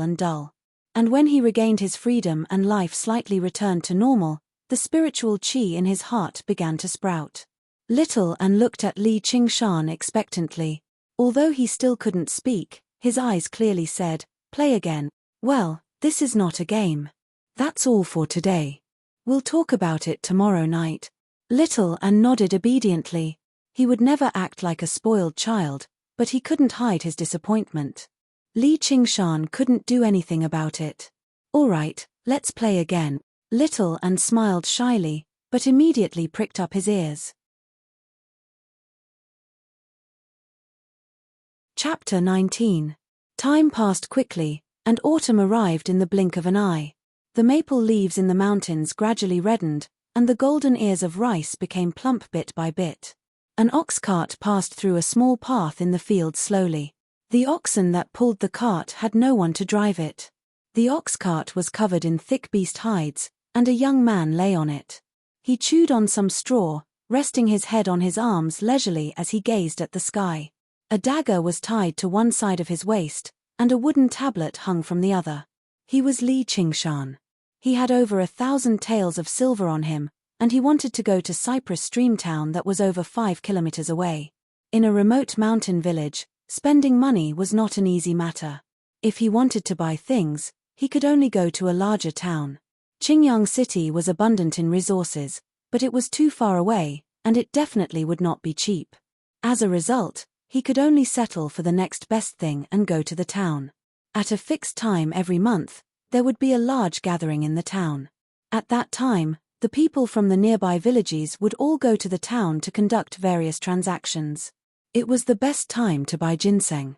And he had accumulated quite a lot of beast hides, so he could use this opportunity to sell them. Originally, Li Qingshan did not want oxen to pull the cart anymore, but oxen did not mind being a regular ox at all. When he arrived at Cypress Stream Town, the sky had just brightened. The town was bustling with horses and carriages as people moved to and fro. Many small peddlers called out their goods loudly. It was a bustling sight. Li Qingshan found an empty space and laid out the beast hides on the prepared sackcloth. However, He did not call out like others. Instead, he sat to one side and meditated. He did not miss any opportunity to cultivate. In his body, the weak stream of qi had already grown a little stronger. He was like a playful child, constantly driving the stream of true qi to flow all over his body. Although he did not move his body, doing this was extremely taxing on his mind. Li Qingshan would open his eyes from time to time and respond to the customers who came to ask about the price. He had a huge sum of money on him, and he did not want to become rich through these beast hides. He only wanted to sell them as soon as possible so that he could buy more ginseng. As a result, he set the price extremely low. Although he refused to bargain with anyone, his business was extremely good. It was almost winter. Li Qingshan had experienced the pain of the bone-chilling wind. All regular people wanted to make a pair of leather boots or a leather jacket. Before long, a large group of people had gathered around his stall. "Move out of the way." A few young men with bows and arrows on their backs and hunting knives separated the crowd with unfriendly expressions. They surrounded the stall and cast their shadows on Li Qingshan's body, casting Li Qingshan's shadow. Li Qingshan opened his eyes and asked, "What can I do for you?" His eyesight was no longer the same as before. He could tell at a glance that these people were not easy to deal with. Although they weren't very old and didn't have a particularly fierce expression on their faces, they had a sharp murderous aura around them. If patch-haired Liu was a barking mangy dog, then they were ferocious mountain guard dogs. Any one of them could easily kill patch-haired Liu. A short and vigorous young man with a short beard questioned, "Where did you get these beast skins?" His companions stretched out their hands to play with the beast skins and discovered that it was just as the rumors said. There were no arrow holes or any signs of damage on these beast skins. They were all rare high-quality hides, but they were sold at a much lower price than normal beast skins. If you want to buy, then buy. If not, then leave. Don't block the sun. Li Qingshan was too lazy to make up a lie to explain to strangers. He closed his eyes and continued to cultivate. The surrounding people had already spread out in a circle, but they did not leave. Instead, more and more people gathered. All kinds of discussions could be clearly heard. "Aren't these the hunters from Drawn Rain's village? How dare they look down on the people from Drawn Rain's village? How many lives do they have? Drawn Rain's village." Li Qingshan's heart skipped a beat. Even with his lack of knowledge, he had heard about this place like thunder. This was one of the villages around Cypress Stream Town, located extremely deep into the myriad mountains. The people who lived in the village were all hunters who hunted for a living, so it was no wonder that they gave off such a bearing. Compared to a farming village like Crouching Ox Village, the people of the Drawn Rains village were much fiercer. They fought against wild beasts in the mountains every day and practiced a few martial arts that had been passed down through generations. Not only did they refuse to obey the rules of Qingyang City, but they never paid taxes either. There had once been people in Qingyang City who had attempted to send troops to conquer this place, but before they had even reached the village, they had run into countless traps and hidden arrows. By the time they reached the village after so much difficulty, they had already lost half of their men. The army's morale was low, so the leading general could only draw the reins in front of the village and flee back to Qingyang City in disgrace. As a result, the original name of the village was forgotten, becoming the Drawn Rains village. It was possible to imagine just how proud the people of a village that could force an army to return in defeat would be. If a teenager wanted to contend against them, it would undoubtedly be like throwing an egg against a rock. The short young man said furiously, "You can't sell these beast hides here." "Why?" Li Qingshan opened his eyes, and a gleam of light seemed to flash through them. It made the young man think of the vicious beasts in the mountains. His eyes glowed in the darkness, and he raised his guard instinctively. However, he was not afraid. They were hunters who fought against wild beasts. Moreover, when he saw how Li Qingshan was dressed as a farmer, he looked down on him even more. "Because I won't let you sell them." He extended his hand to flip Li Qingshan's stall. A large, coarse hand grabbed the young man's hand like a metal lock. It actually caused him some pain. The young man was surprised. What great strength this guy has. However, his reactions were not slow at all. He threw his left fist directly at Li Qingshan's face. However, his companions showed no intentions of helping out at all. They only watched on coldly from one side. They seemed extremely confident, and some of them even smiled scornfully. Speaking of which, this was the first time Li Qingshan had truly fought with someone. Patch-haired Liu had no strength to fight back in his drunken state, and which had suffered a backlash from the ghost mist. The fist tore through the air, not giving anyone time to think at all. However, this was the effect of many days of cultivation. Li Qingshan subconsciously tilted his head to avoid it. His right foot stepped on the ground, and his body leaned forward. With his spine as the center, all the muscles in his body trembled, and as one, an Iron Mountain Lean smashed towards the young man with great force. Iron Mountain Lean was an extremely common move in fist techniques. Demon Ox's fist of great strength also had it, and it combined 3 of the moves at the same time. Demon Ox stomps on the ground. It stood firmly on its heels and exerted force from the ground. Demon Ox activates its hide. It had a tough body and could not be activated. Demon Ox butts its horns. It used its body as a horn to smash forward. All of its movements were done in one go. Oxen lay in the back and nodded in satisfaction. However, the young man turned pale with fright. It was as if a charging bull had charged at him. He felt a pain in his chest, and was sent flying. He fell into the crowd, and all the muscles and bones in his body felt like they were about to fall apart. The discussions in the surrounding crowd stopped abruptly. The young man's companions were also stunned for a moment, and then they attacked in anger. Li Qingshan's expression became more and more serious. One-on-one and one-on-many were 2 completely different things. Unless the difference in strength was too great, it would be difficult for 2 fists to fight against 4 hands. If a strong bull was surrounded by a pack of vicious hunting dogs, it would only end up with pieces of flesh torn off and dying. Chapter 20. This was probably not just the power of that sliver of zhenqi, but also the miraculous effect of Oxen's tears. He ducked and dodged a punch. Ox Demon butts its horns. His fist struck out and knocked down another young hunter. But at the same time, a hunter had already circled behind him and punched fiercely at Li Qingshan's back.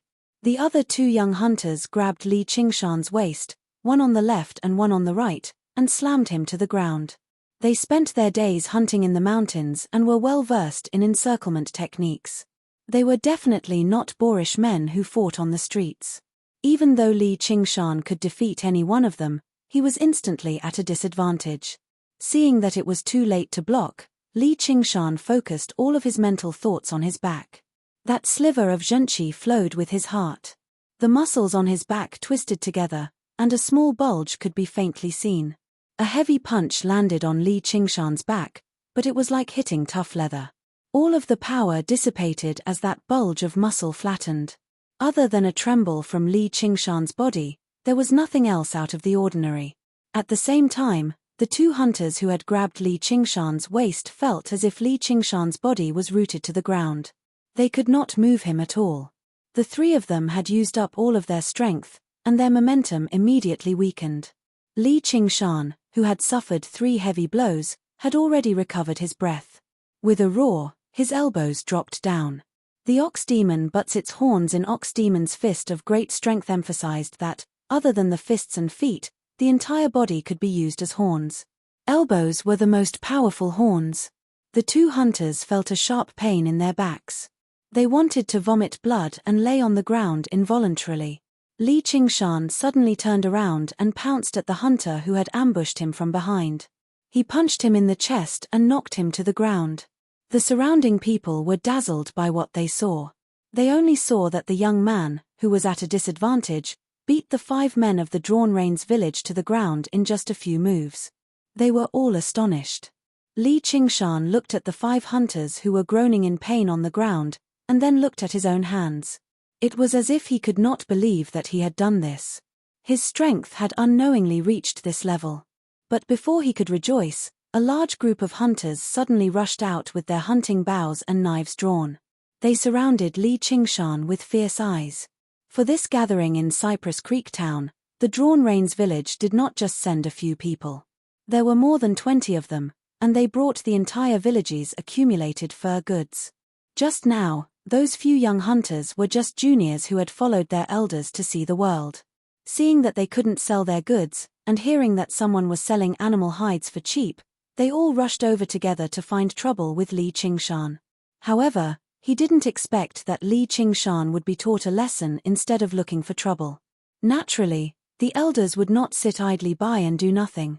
They quickly reacted and surrounded Li Qingshan. The dozen or so hunting bows were drawn, and the aura that exploded in an instant made him feel like a trapped beast that had fallen into a trap. His life and death were in the hands of others, and he actually felt a sense of despair. Compared to this, the feast at Hong Men at Steward Liu's house was like playing house. His mind was also as tense as a bowstring. He suddenly recognized the other party's identity. They were hunters for a living. Their expertise was not in their fists, but in the hunting bows in their hands. His ox demon forges its hide could block fists, but it definitely could not block sharp bows and arrows. At this critical juncture, he calmly pulled out the thick steel knife at his waist. His eyes scanned the surroundings, searching for a way to escape. He didn't expect that selling animal hides would also cause such a disaster. Although he was unwilling, he might have to kill someone in the middle of the town and carve out a path of blood. "Did you do this?" A strong man with a sickly face and a large bow on his back stood in the middle of the hunters and asked in a loud voice. Li Qingshan replied, "I did it." The man studied Li Qingshan in some surprise. If regular people saw this, their limbs would become weak from fright, yet this kid was so young, yet he was so calm. Just his mental fortitude was far greater than all the juniors in the village. He asked the short hunter that Li Qingshan had sent flying with the Iron Mountain lean, "Xiao Hei, what's going on?" "Hunting chief, this kid has probably ruined our business." Xiao Hei struggled to his feet. The crowd fell into an uproar. "Isn't the hunting chief of the Drawn Reins village?" "It's Huang Binghu." The so-called hunting chief was equivalent to the village head, but it was different from Crouching Ox Village, where old people held power. Those who could become hunting chief in the Drawn Reins village were all the strongest men in the village. They were in charge of all matters related to hunting in the village. As for Huang Binghu, he was the current hunting chief of the Drawn Reins village. He was a renowned figure, and Li Qingshan had heard of him a long time ago as well. However, he had never thought it would be the sickly man before him. He finally understood the origins of the name Sickly Tiger. A person's reputation was like a tree's shadow. Li Qingshan obviously felt a heavy pressure inside, but he was no longer the Li Qingshan of the past. He sneered, "You came to ruin my business without saying anything, and now you're slandering me, saying that I've ruined your business. The Drawn Reins village really is tyrannical." Huang Binghu's face sank. He yelled, "Why don't you get up? You can't even defeat a single person in a group, yet you still have the face to lie on the ground and cry out in pain. Are you still worthy of being men of the Drawn Reins village?" Li Qingshan knew he had not gone easy on them, but under Huang Binghu's order, the 5 young hunters actually managed to stand up by themselves. Apart from their sturdy bodies, they felt great reverence towards Huang Binghu.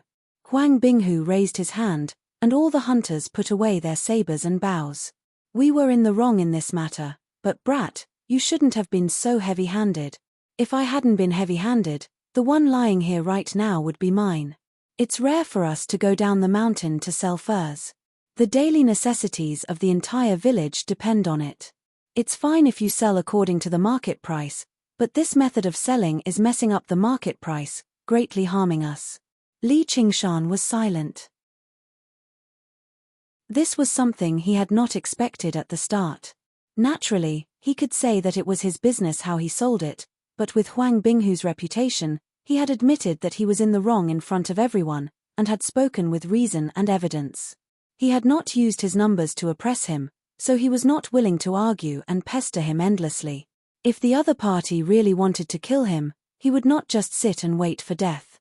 Huang Binghu said, "I'll buy all of these furs." A hunter came forward to pay the money and put away all the furs.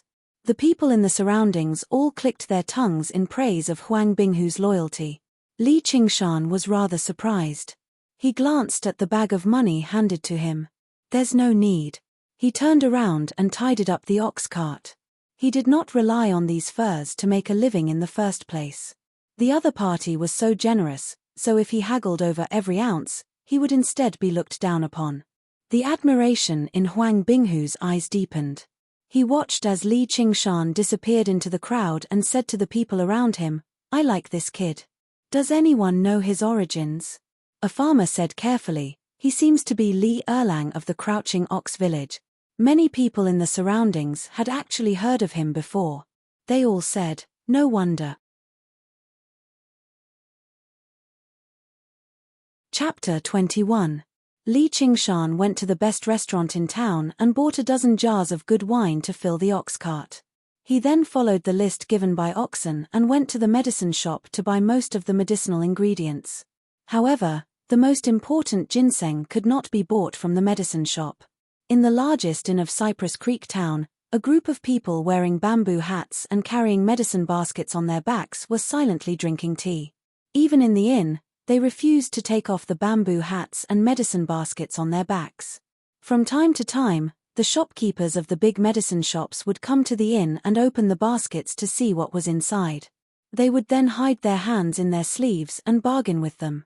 If they succeeded, they would take away a bag of ginseng of different sizes. They were ginseng foragers from Ginseng King Village. Like Drawn Rain's village, they were both located deep in the mountains. However, they made a living by gathering mountain ginseng. If one wanted to buy ginseng, they would naturally buy it for the lowest price. Li Qingshan stopped the ox cart in front of the inn and looked around. He strode to a corner and said to the ginseng foragers, "I want to buy ginseng." The ginseng foragers saw that he was young and his clothes were shabby. They all looked at him with disdain, and no one responded. Li Qingshan frowned and took out the remaining 1,000 taels of silver in his pocket and placed it on the table. "I want to buy ginseng." This time, all the ginseng foragers raised their heads in shock. They did not expect Li Qingshan to take out so much silver. They looked at each other and finally, someone said, "How much do you want to buy?" Li Qingshan had already understood the price of ginseng. In the end, they agreed on a price and left with a large bag of ginseng. The ginseng foragers whispered, "Should we get rid of this brat? It's more important to find the spiritual ginseng. That's a treasure worth tens of thousands of taels of gold. Even mortals can prolong their lives if they eat it. If martial artists eat it, they can immediately become first-rate experts. They can even break through the obstacles and reach the innate stage. Although the spiritual ginseng is good, there's only one. We still have to deal with that sickly man from Drawn Rain's village. I don't think I have the luck to get it. A bird in the hand is better than 100 in the forest. Those who are willing to do this, follow me." 7 or 8 people stood up, grabbed the sabers at their waists, and left. Not far away from the door, a person was hiding behind a pillar. When he saw this scene, he quietly left. Li Qingshan drove the ox cart forward alone on the mountain path, chatting with Oxen from time to time. Little An also poked his head out from the locust tree, sitting on the beam of the cart and listening to their conversation. When they reached a narrow valley, Oxen suddenly stopped and turned around to look at Li Qingshan. "Here comes your trouble." As soon as he finished speaking, 7 or 8 figures appeared on both sides of the valley. With his eyesight, Li Qingshan asked, "You are people from the Ginseng King village?" The group of people had knives in their hands. It was obvious that they wanted to kill and rob. "I've still underestimated the viciousness of the human heart." He could only sigh in his heart. It wasn't that he didn't understand the principle of not flaunting one's wealth, which was why he immediately drove the ox cart back to the village after buying the ginseng. He didn't want to stay for another night. However, he didn't expect that this group of people would be so daring to kill him in broad daylight. It was rumored that these people who climbed the cliffs every day to gather spiritual herbs and ginseng were extremely valiant. Moreover, they were all skilled in martial arts. Their bodies were as light as birds and as agile as monkeys. "Kid, we have some things to discuss with you," the leader said calmly. His eyes revealed a hint of disdain, as if he was looking at cattle and sheep in a cage waiting to be slaughtered. "Leave everything behind and you can go." This kind of calmness wasn't fake. They traveled in the mountains all year round. When they met lone travelers, they would kill them and take their belongings. It was a common thing for them to do. After the deed was done, they naturally wouldn't let anyone live. The ginseng foragers laughed and surrounded them. Seeing danger approaching, Li Qingshan suddenly shook the reins. Oxen glanced at him and cooperated, speeding the ox cart forward. Refusing a toast only to be forced to drink a forfeit, the ginseng foragers cursed and hurriedly dodged to the sides. 2 flashes of knives flew out from their hands and slashed at Li Qingshan, who was on the cart. Oxen swung its head, and its remaining horn drew a strange arc in the air. The leader of the ginseng foragers saw the horn coming at him, but he couldn't dodge it. The horn pierced through his stomach and nailed him to the cliff wall. The ginseng forager's eyes were still wide open, and blood gushed out of his mouth. He couldn't believe that with his martial arts skills, he would die to a cow's horn. At the same time, Li Qingshan somersaulted and landed on the ground. He dodged the 2 flashes of knives and held the thick steel knife in his hand. Oxen pulled out the horn and thought to himself, from an ox's perspective, I've done better than I should. The rest is up to you. The ginseng foragers cried out in surprise, Brother Gang. This Brother Gang was the best among them, but they didn't expect him to die in such a strange way. They couldn't have imagined that Oxen was a monster. Then, he fiercely said to Li Qingshan, Brat, do you know what you've done? I originally wanted to give you a quick death, but in a while, we'll cut off your flesh piece by piece and feed it to the wolves. Li Qingshan sneered, with just you guys. His expression was extremely solemn as he slowly pulled out his knife. He didn't expect to encounter 2 battles in one day, and each one was more dangerous than the one before. Sure enough, having martial arts skills also meant that it was easy to get into trouble.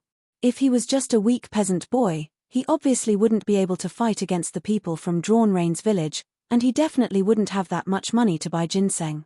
This was the most dangerous battle he'd ever encountered in his life.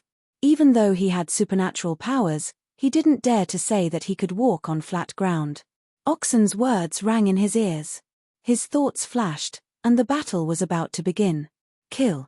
A strong gust of wind blew, and the 4 waist knives formed a net that enveloped Li Qingshan. The bull demon forges its hide would definitely not be able to block such a blade. Li Qingshan quickly made a decision. Without even looking behind him, he strode forward and pounced on the 3 ginseng foragers in front of him. His mind wasn't completely focused on the battle to the death. Instead, he kept thinking about the corner of Oxen just now. Oxen definitely wouldn't help him fend off the enemy. Otherwise, with its strength, it would be a piece of cake to kill these ginseng foragers. There was a deep meaning behind that corner. At the juncture of life and death, his comprehension and spirituality were all forced out. His eyes suddenly lit up. The bull demon but its horns required every part of its body to be a horn, and the weapon was just an extension of the body. The straight, thick steel knife in his hand suddenly seemed to have a mind of its own, and it went around a waist knife that was blocking. With a pu sound, a ginseng forager's neck sprayed out a mist of blood, and he fell to the ground on his back. Experienced. This kid knows martial arts. A series of shouts rang out, and the ginseng foragers looked at Li Qingshan. Their expressions were no longer as casual as they were just now. Li Qingshan's arms also had 2 new wounds. Thanks to the toughness of the bull demon forges its hide, they hadn't been cut open. Instead, the ferocity in his heart was aroused, and his eyes burned with fire. Come. A group of people was hiding in the dense forest on the side of the valley. They were only about 100 feet away, and it was broad daylight. No one in the valley noticed them. Only Oxen glanced in his direction. Chapter 22. At this moment, Li Qingshan's steel knife had taken another person's life. Although he had also been stabbed in the back, the cut was not deep and the wound had shrunk, so not much blood had flowed out. At the same time, a knife stabbed into his lower abdomen. He gripped the knife tightly and raised his hand, chopping off a terrified head. His ferocious aura was intimidating. Xiao He had not been convinced at first. He had thought that Li Qingshan had won by launching a sneak attack, so he had been looking for an opportunity to get back at them. At this moment, his forehead was covered in cold sweat. Li Qingshan's knife technique was exquisite, and his killing intent was so fierce that it shocked him. This wild beast was not something a half-baked hunter like him could kill. He was glad that they were just now in the middle of the city, so he had not drawn his knife against Li Qingshan. In a short while, 7 people were lying on the ground. Li Qingshan knelt on one knee with the help of his broken steel knife. There were more than 10 wounds on his body, and his clothes were soaked in blood. Some belonged to others, and some belonged to himself. There was only one ginseng forager left, and his face was filled with fear and madness. Even though he had committed many murders and robberies, he had always bullied the kind. He had never seen such a brutal battle in his life. You lunatic. Li Qingshan's expression was like a hard rock.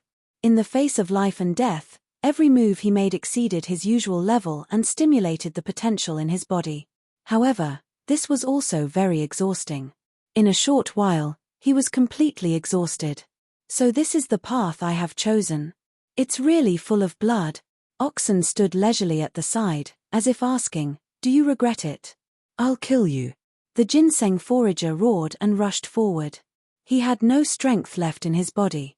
The knife landed on his neck, and the chill made his hair stand on end. Li Qingshan roared, "I don't regret it." The qi in his body flowed into his hand. He gripped the steel knife tightly and swung it to meet the attack. Twang! Swoosh! The bowstring tore through the air, and a feathered arrow shot out, nailing the last ginseng forager to the ground. Li Qingshan raised his head in shock. A few vigorous figures slid down from the cliff. They were the hunters of Drawn Rain's village. They carefully approached Li Qingshan and suddenly grabbed his limbs.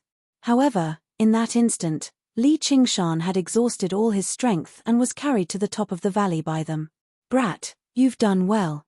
Huang Binghu put away his bow, praised, and did not say anything else.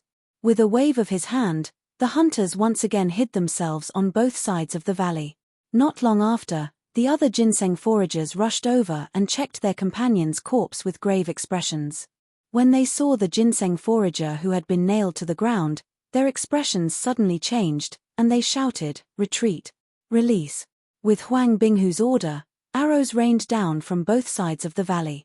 The ginseng foragers suddenly waved their blades, but unless their martial arts skills were far inferior, there was no way they could block the arrows. Cries of pain rang out.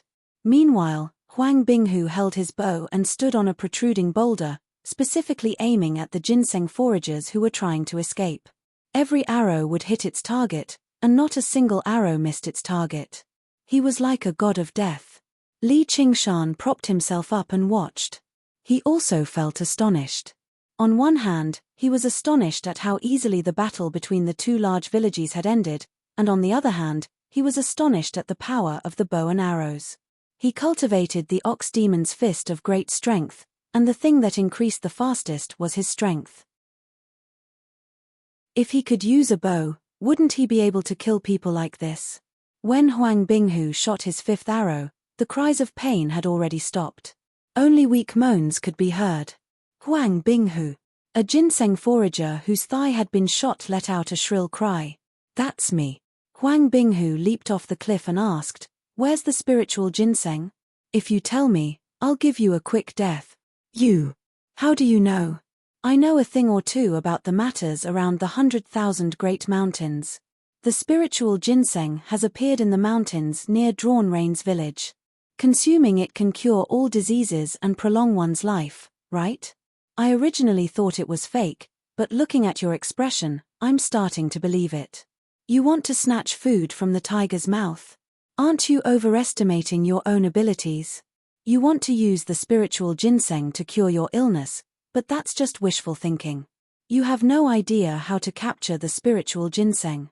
Just you wait, Ginseng King Village will not let this matter rest. You want to contend against Drawn Rain's village with that broken village of yours that is in a state of disunity. Once this news spreads, who knows how many experts will gather at Drawn Rain's village. Huang Binghu's expression changed slightly. Are you willing to do that? Seeing that he could not get any more information out of them, he waved his hand, and the hunters all stepped forward to finish off the surviving ginseng foragers. Then, they searched for their belongings, lifted them up, and threw them into the valley. In the blink of an eye, all the corpses on the ground had been cleaned up. Only traces of blood remained, showing how desperate the battle had been just now. When the next mountain rain fell, there would be nothing left. At certain times, a human's life was truly as insignificant as an ant's. The hunters' gazes once again turned towards Li Qingshan. Their gazes were filled with admiration and praise, but there was also an undisguised killing intent. Li Qingshan had heard a great secret. The people of Drawn Rain's village would definitely not let him leave. The simplest method was naturally to kill him with a single slash and throw him into the valley along with the ginseng foragers. Unfortunately, Oxen was not willing to help him, leaving him to wander between life and death. Coming out of the mountains this time, he understood that his strength was no longer what it used to be, but he also realized how weak he was now. Perhaps this was Oxen's goal. Huang Binghu said, "Little brother, are you willing to come with me to Drawn Rain's village?" "What if I say I'm not willing? You don't know how to appreciate favors. Kill him." The hunters were enraged. Huang Binghu waved his hand and said, "I don't kill innocent people. If you are not willing, then leave. I believe that you are not a blabbermouthed person." Li Qingshan was not that uncooperative. Based on the other's ambitious and ruthless demeanor, he would not be soft-hearted when it came to killing people. Perhaps he would not kill, but the hunters under him were all brimming with killing intent. Furthermore, he had the intention of going to Drawn Rain's village to take a look. Perhaps he could learn some hunting and archery techniques. That way, he would be able to survive without the help of Oxen. Furthermore, his own strength would increase greatly.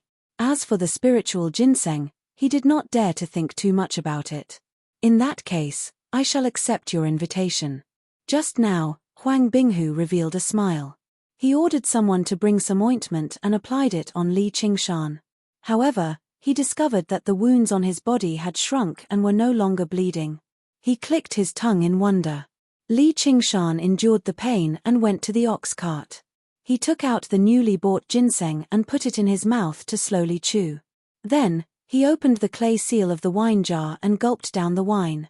The wine washed away the ginseng, and a wave of heat spread through his stomach. Immediately, he felt much more spirited, which astonished everyone even more. Li Qingshan climbed onto the ox cart and no longer paid attention to the others. He closed his eyes and began to meditate. Recovering from the fatigue and pain on his body was secondary. He wanted to take this opportunity to sum up the gains and losses of this battle. First of all, he could no longer rely on luck. He had heard people say that the martial world was dangerous, but today, he had personally experienced it. One careless step could cost him his life. In this world, human life was really too cheap. It was impossible to always have someone to help him, and it was also impossible to rely on exploding on the spot. To be brave but not astute was to seek one's own death. This great life had to be cherished. You're tuning in to the Celestial War YouTube channel. Don't forget to subscribe and join us on this journey to catch the most captivating stories,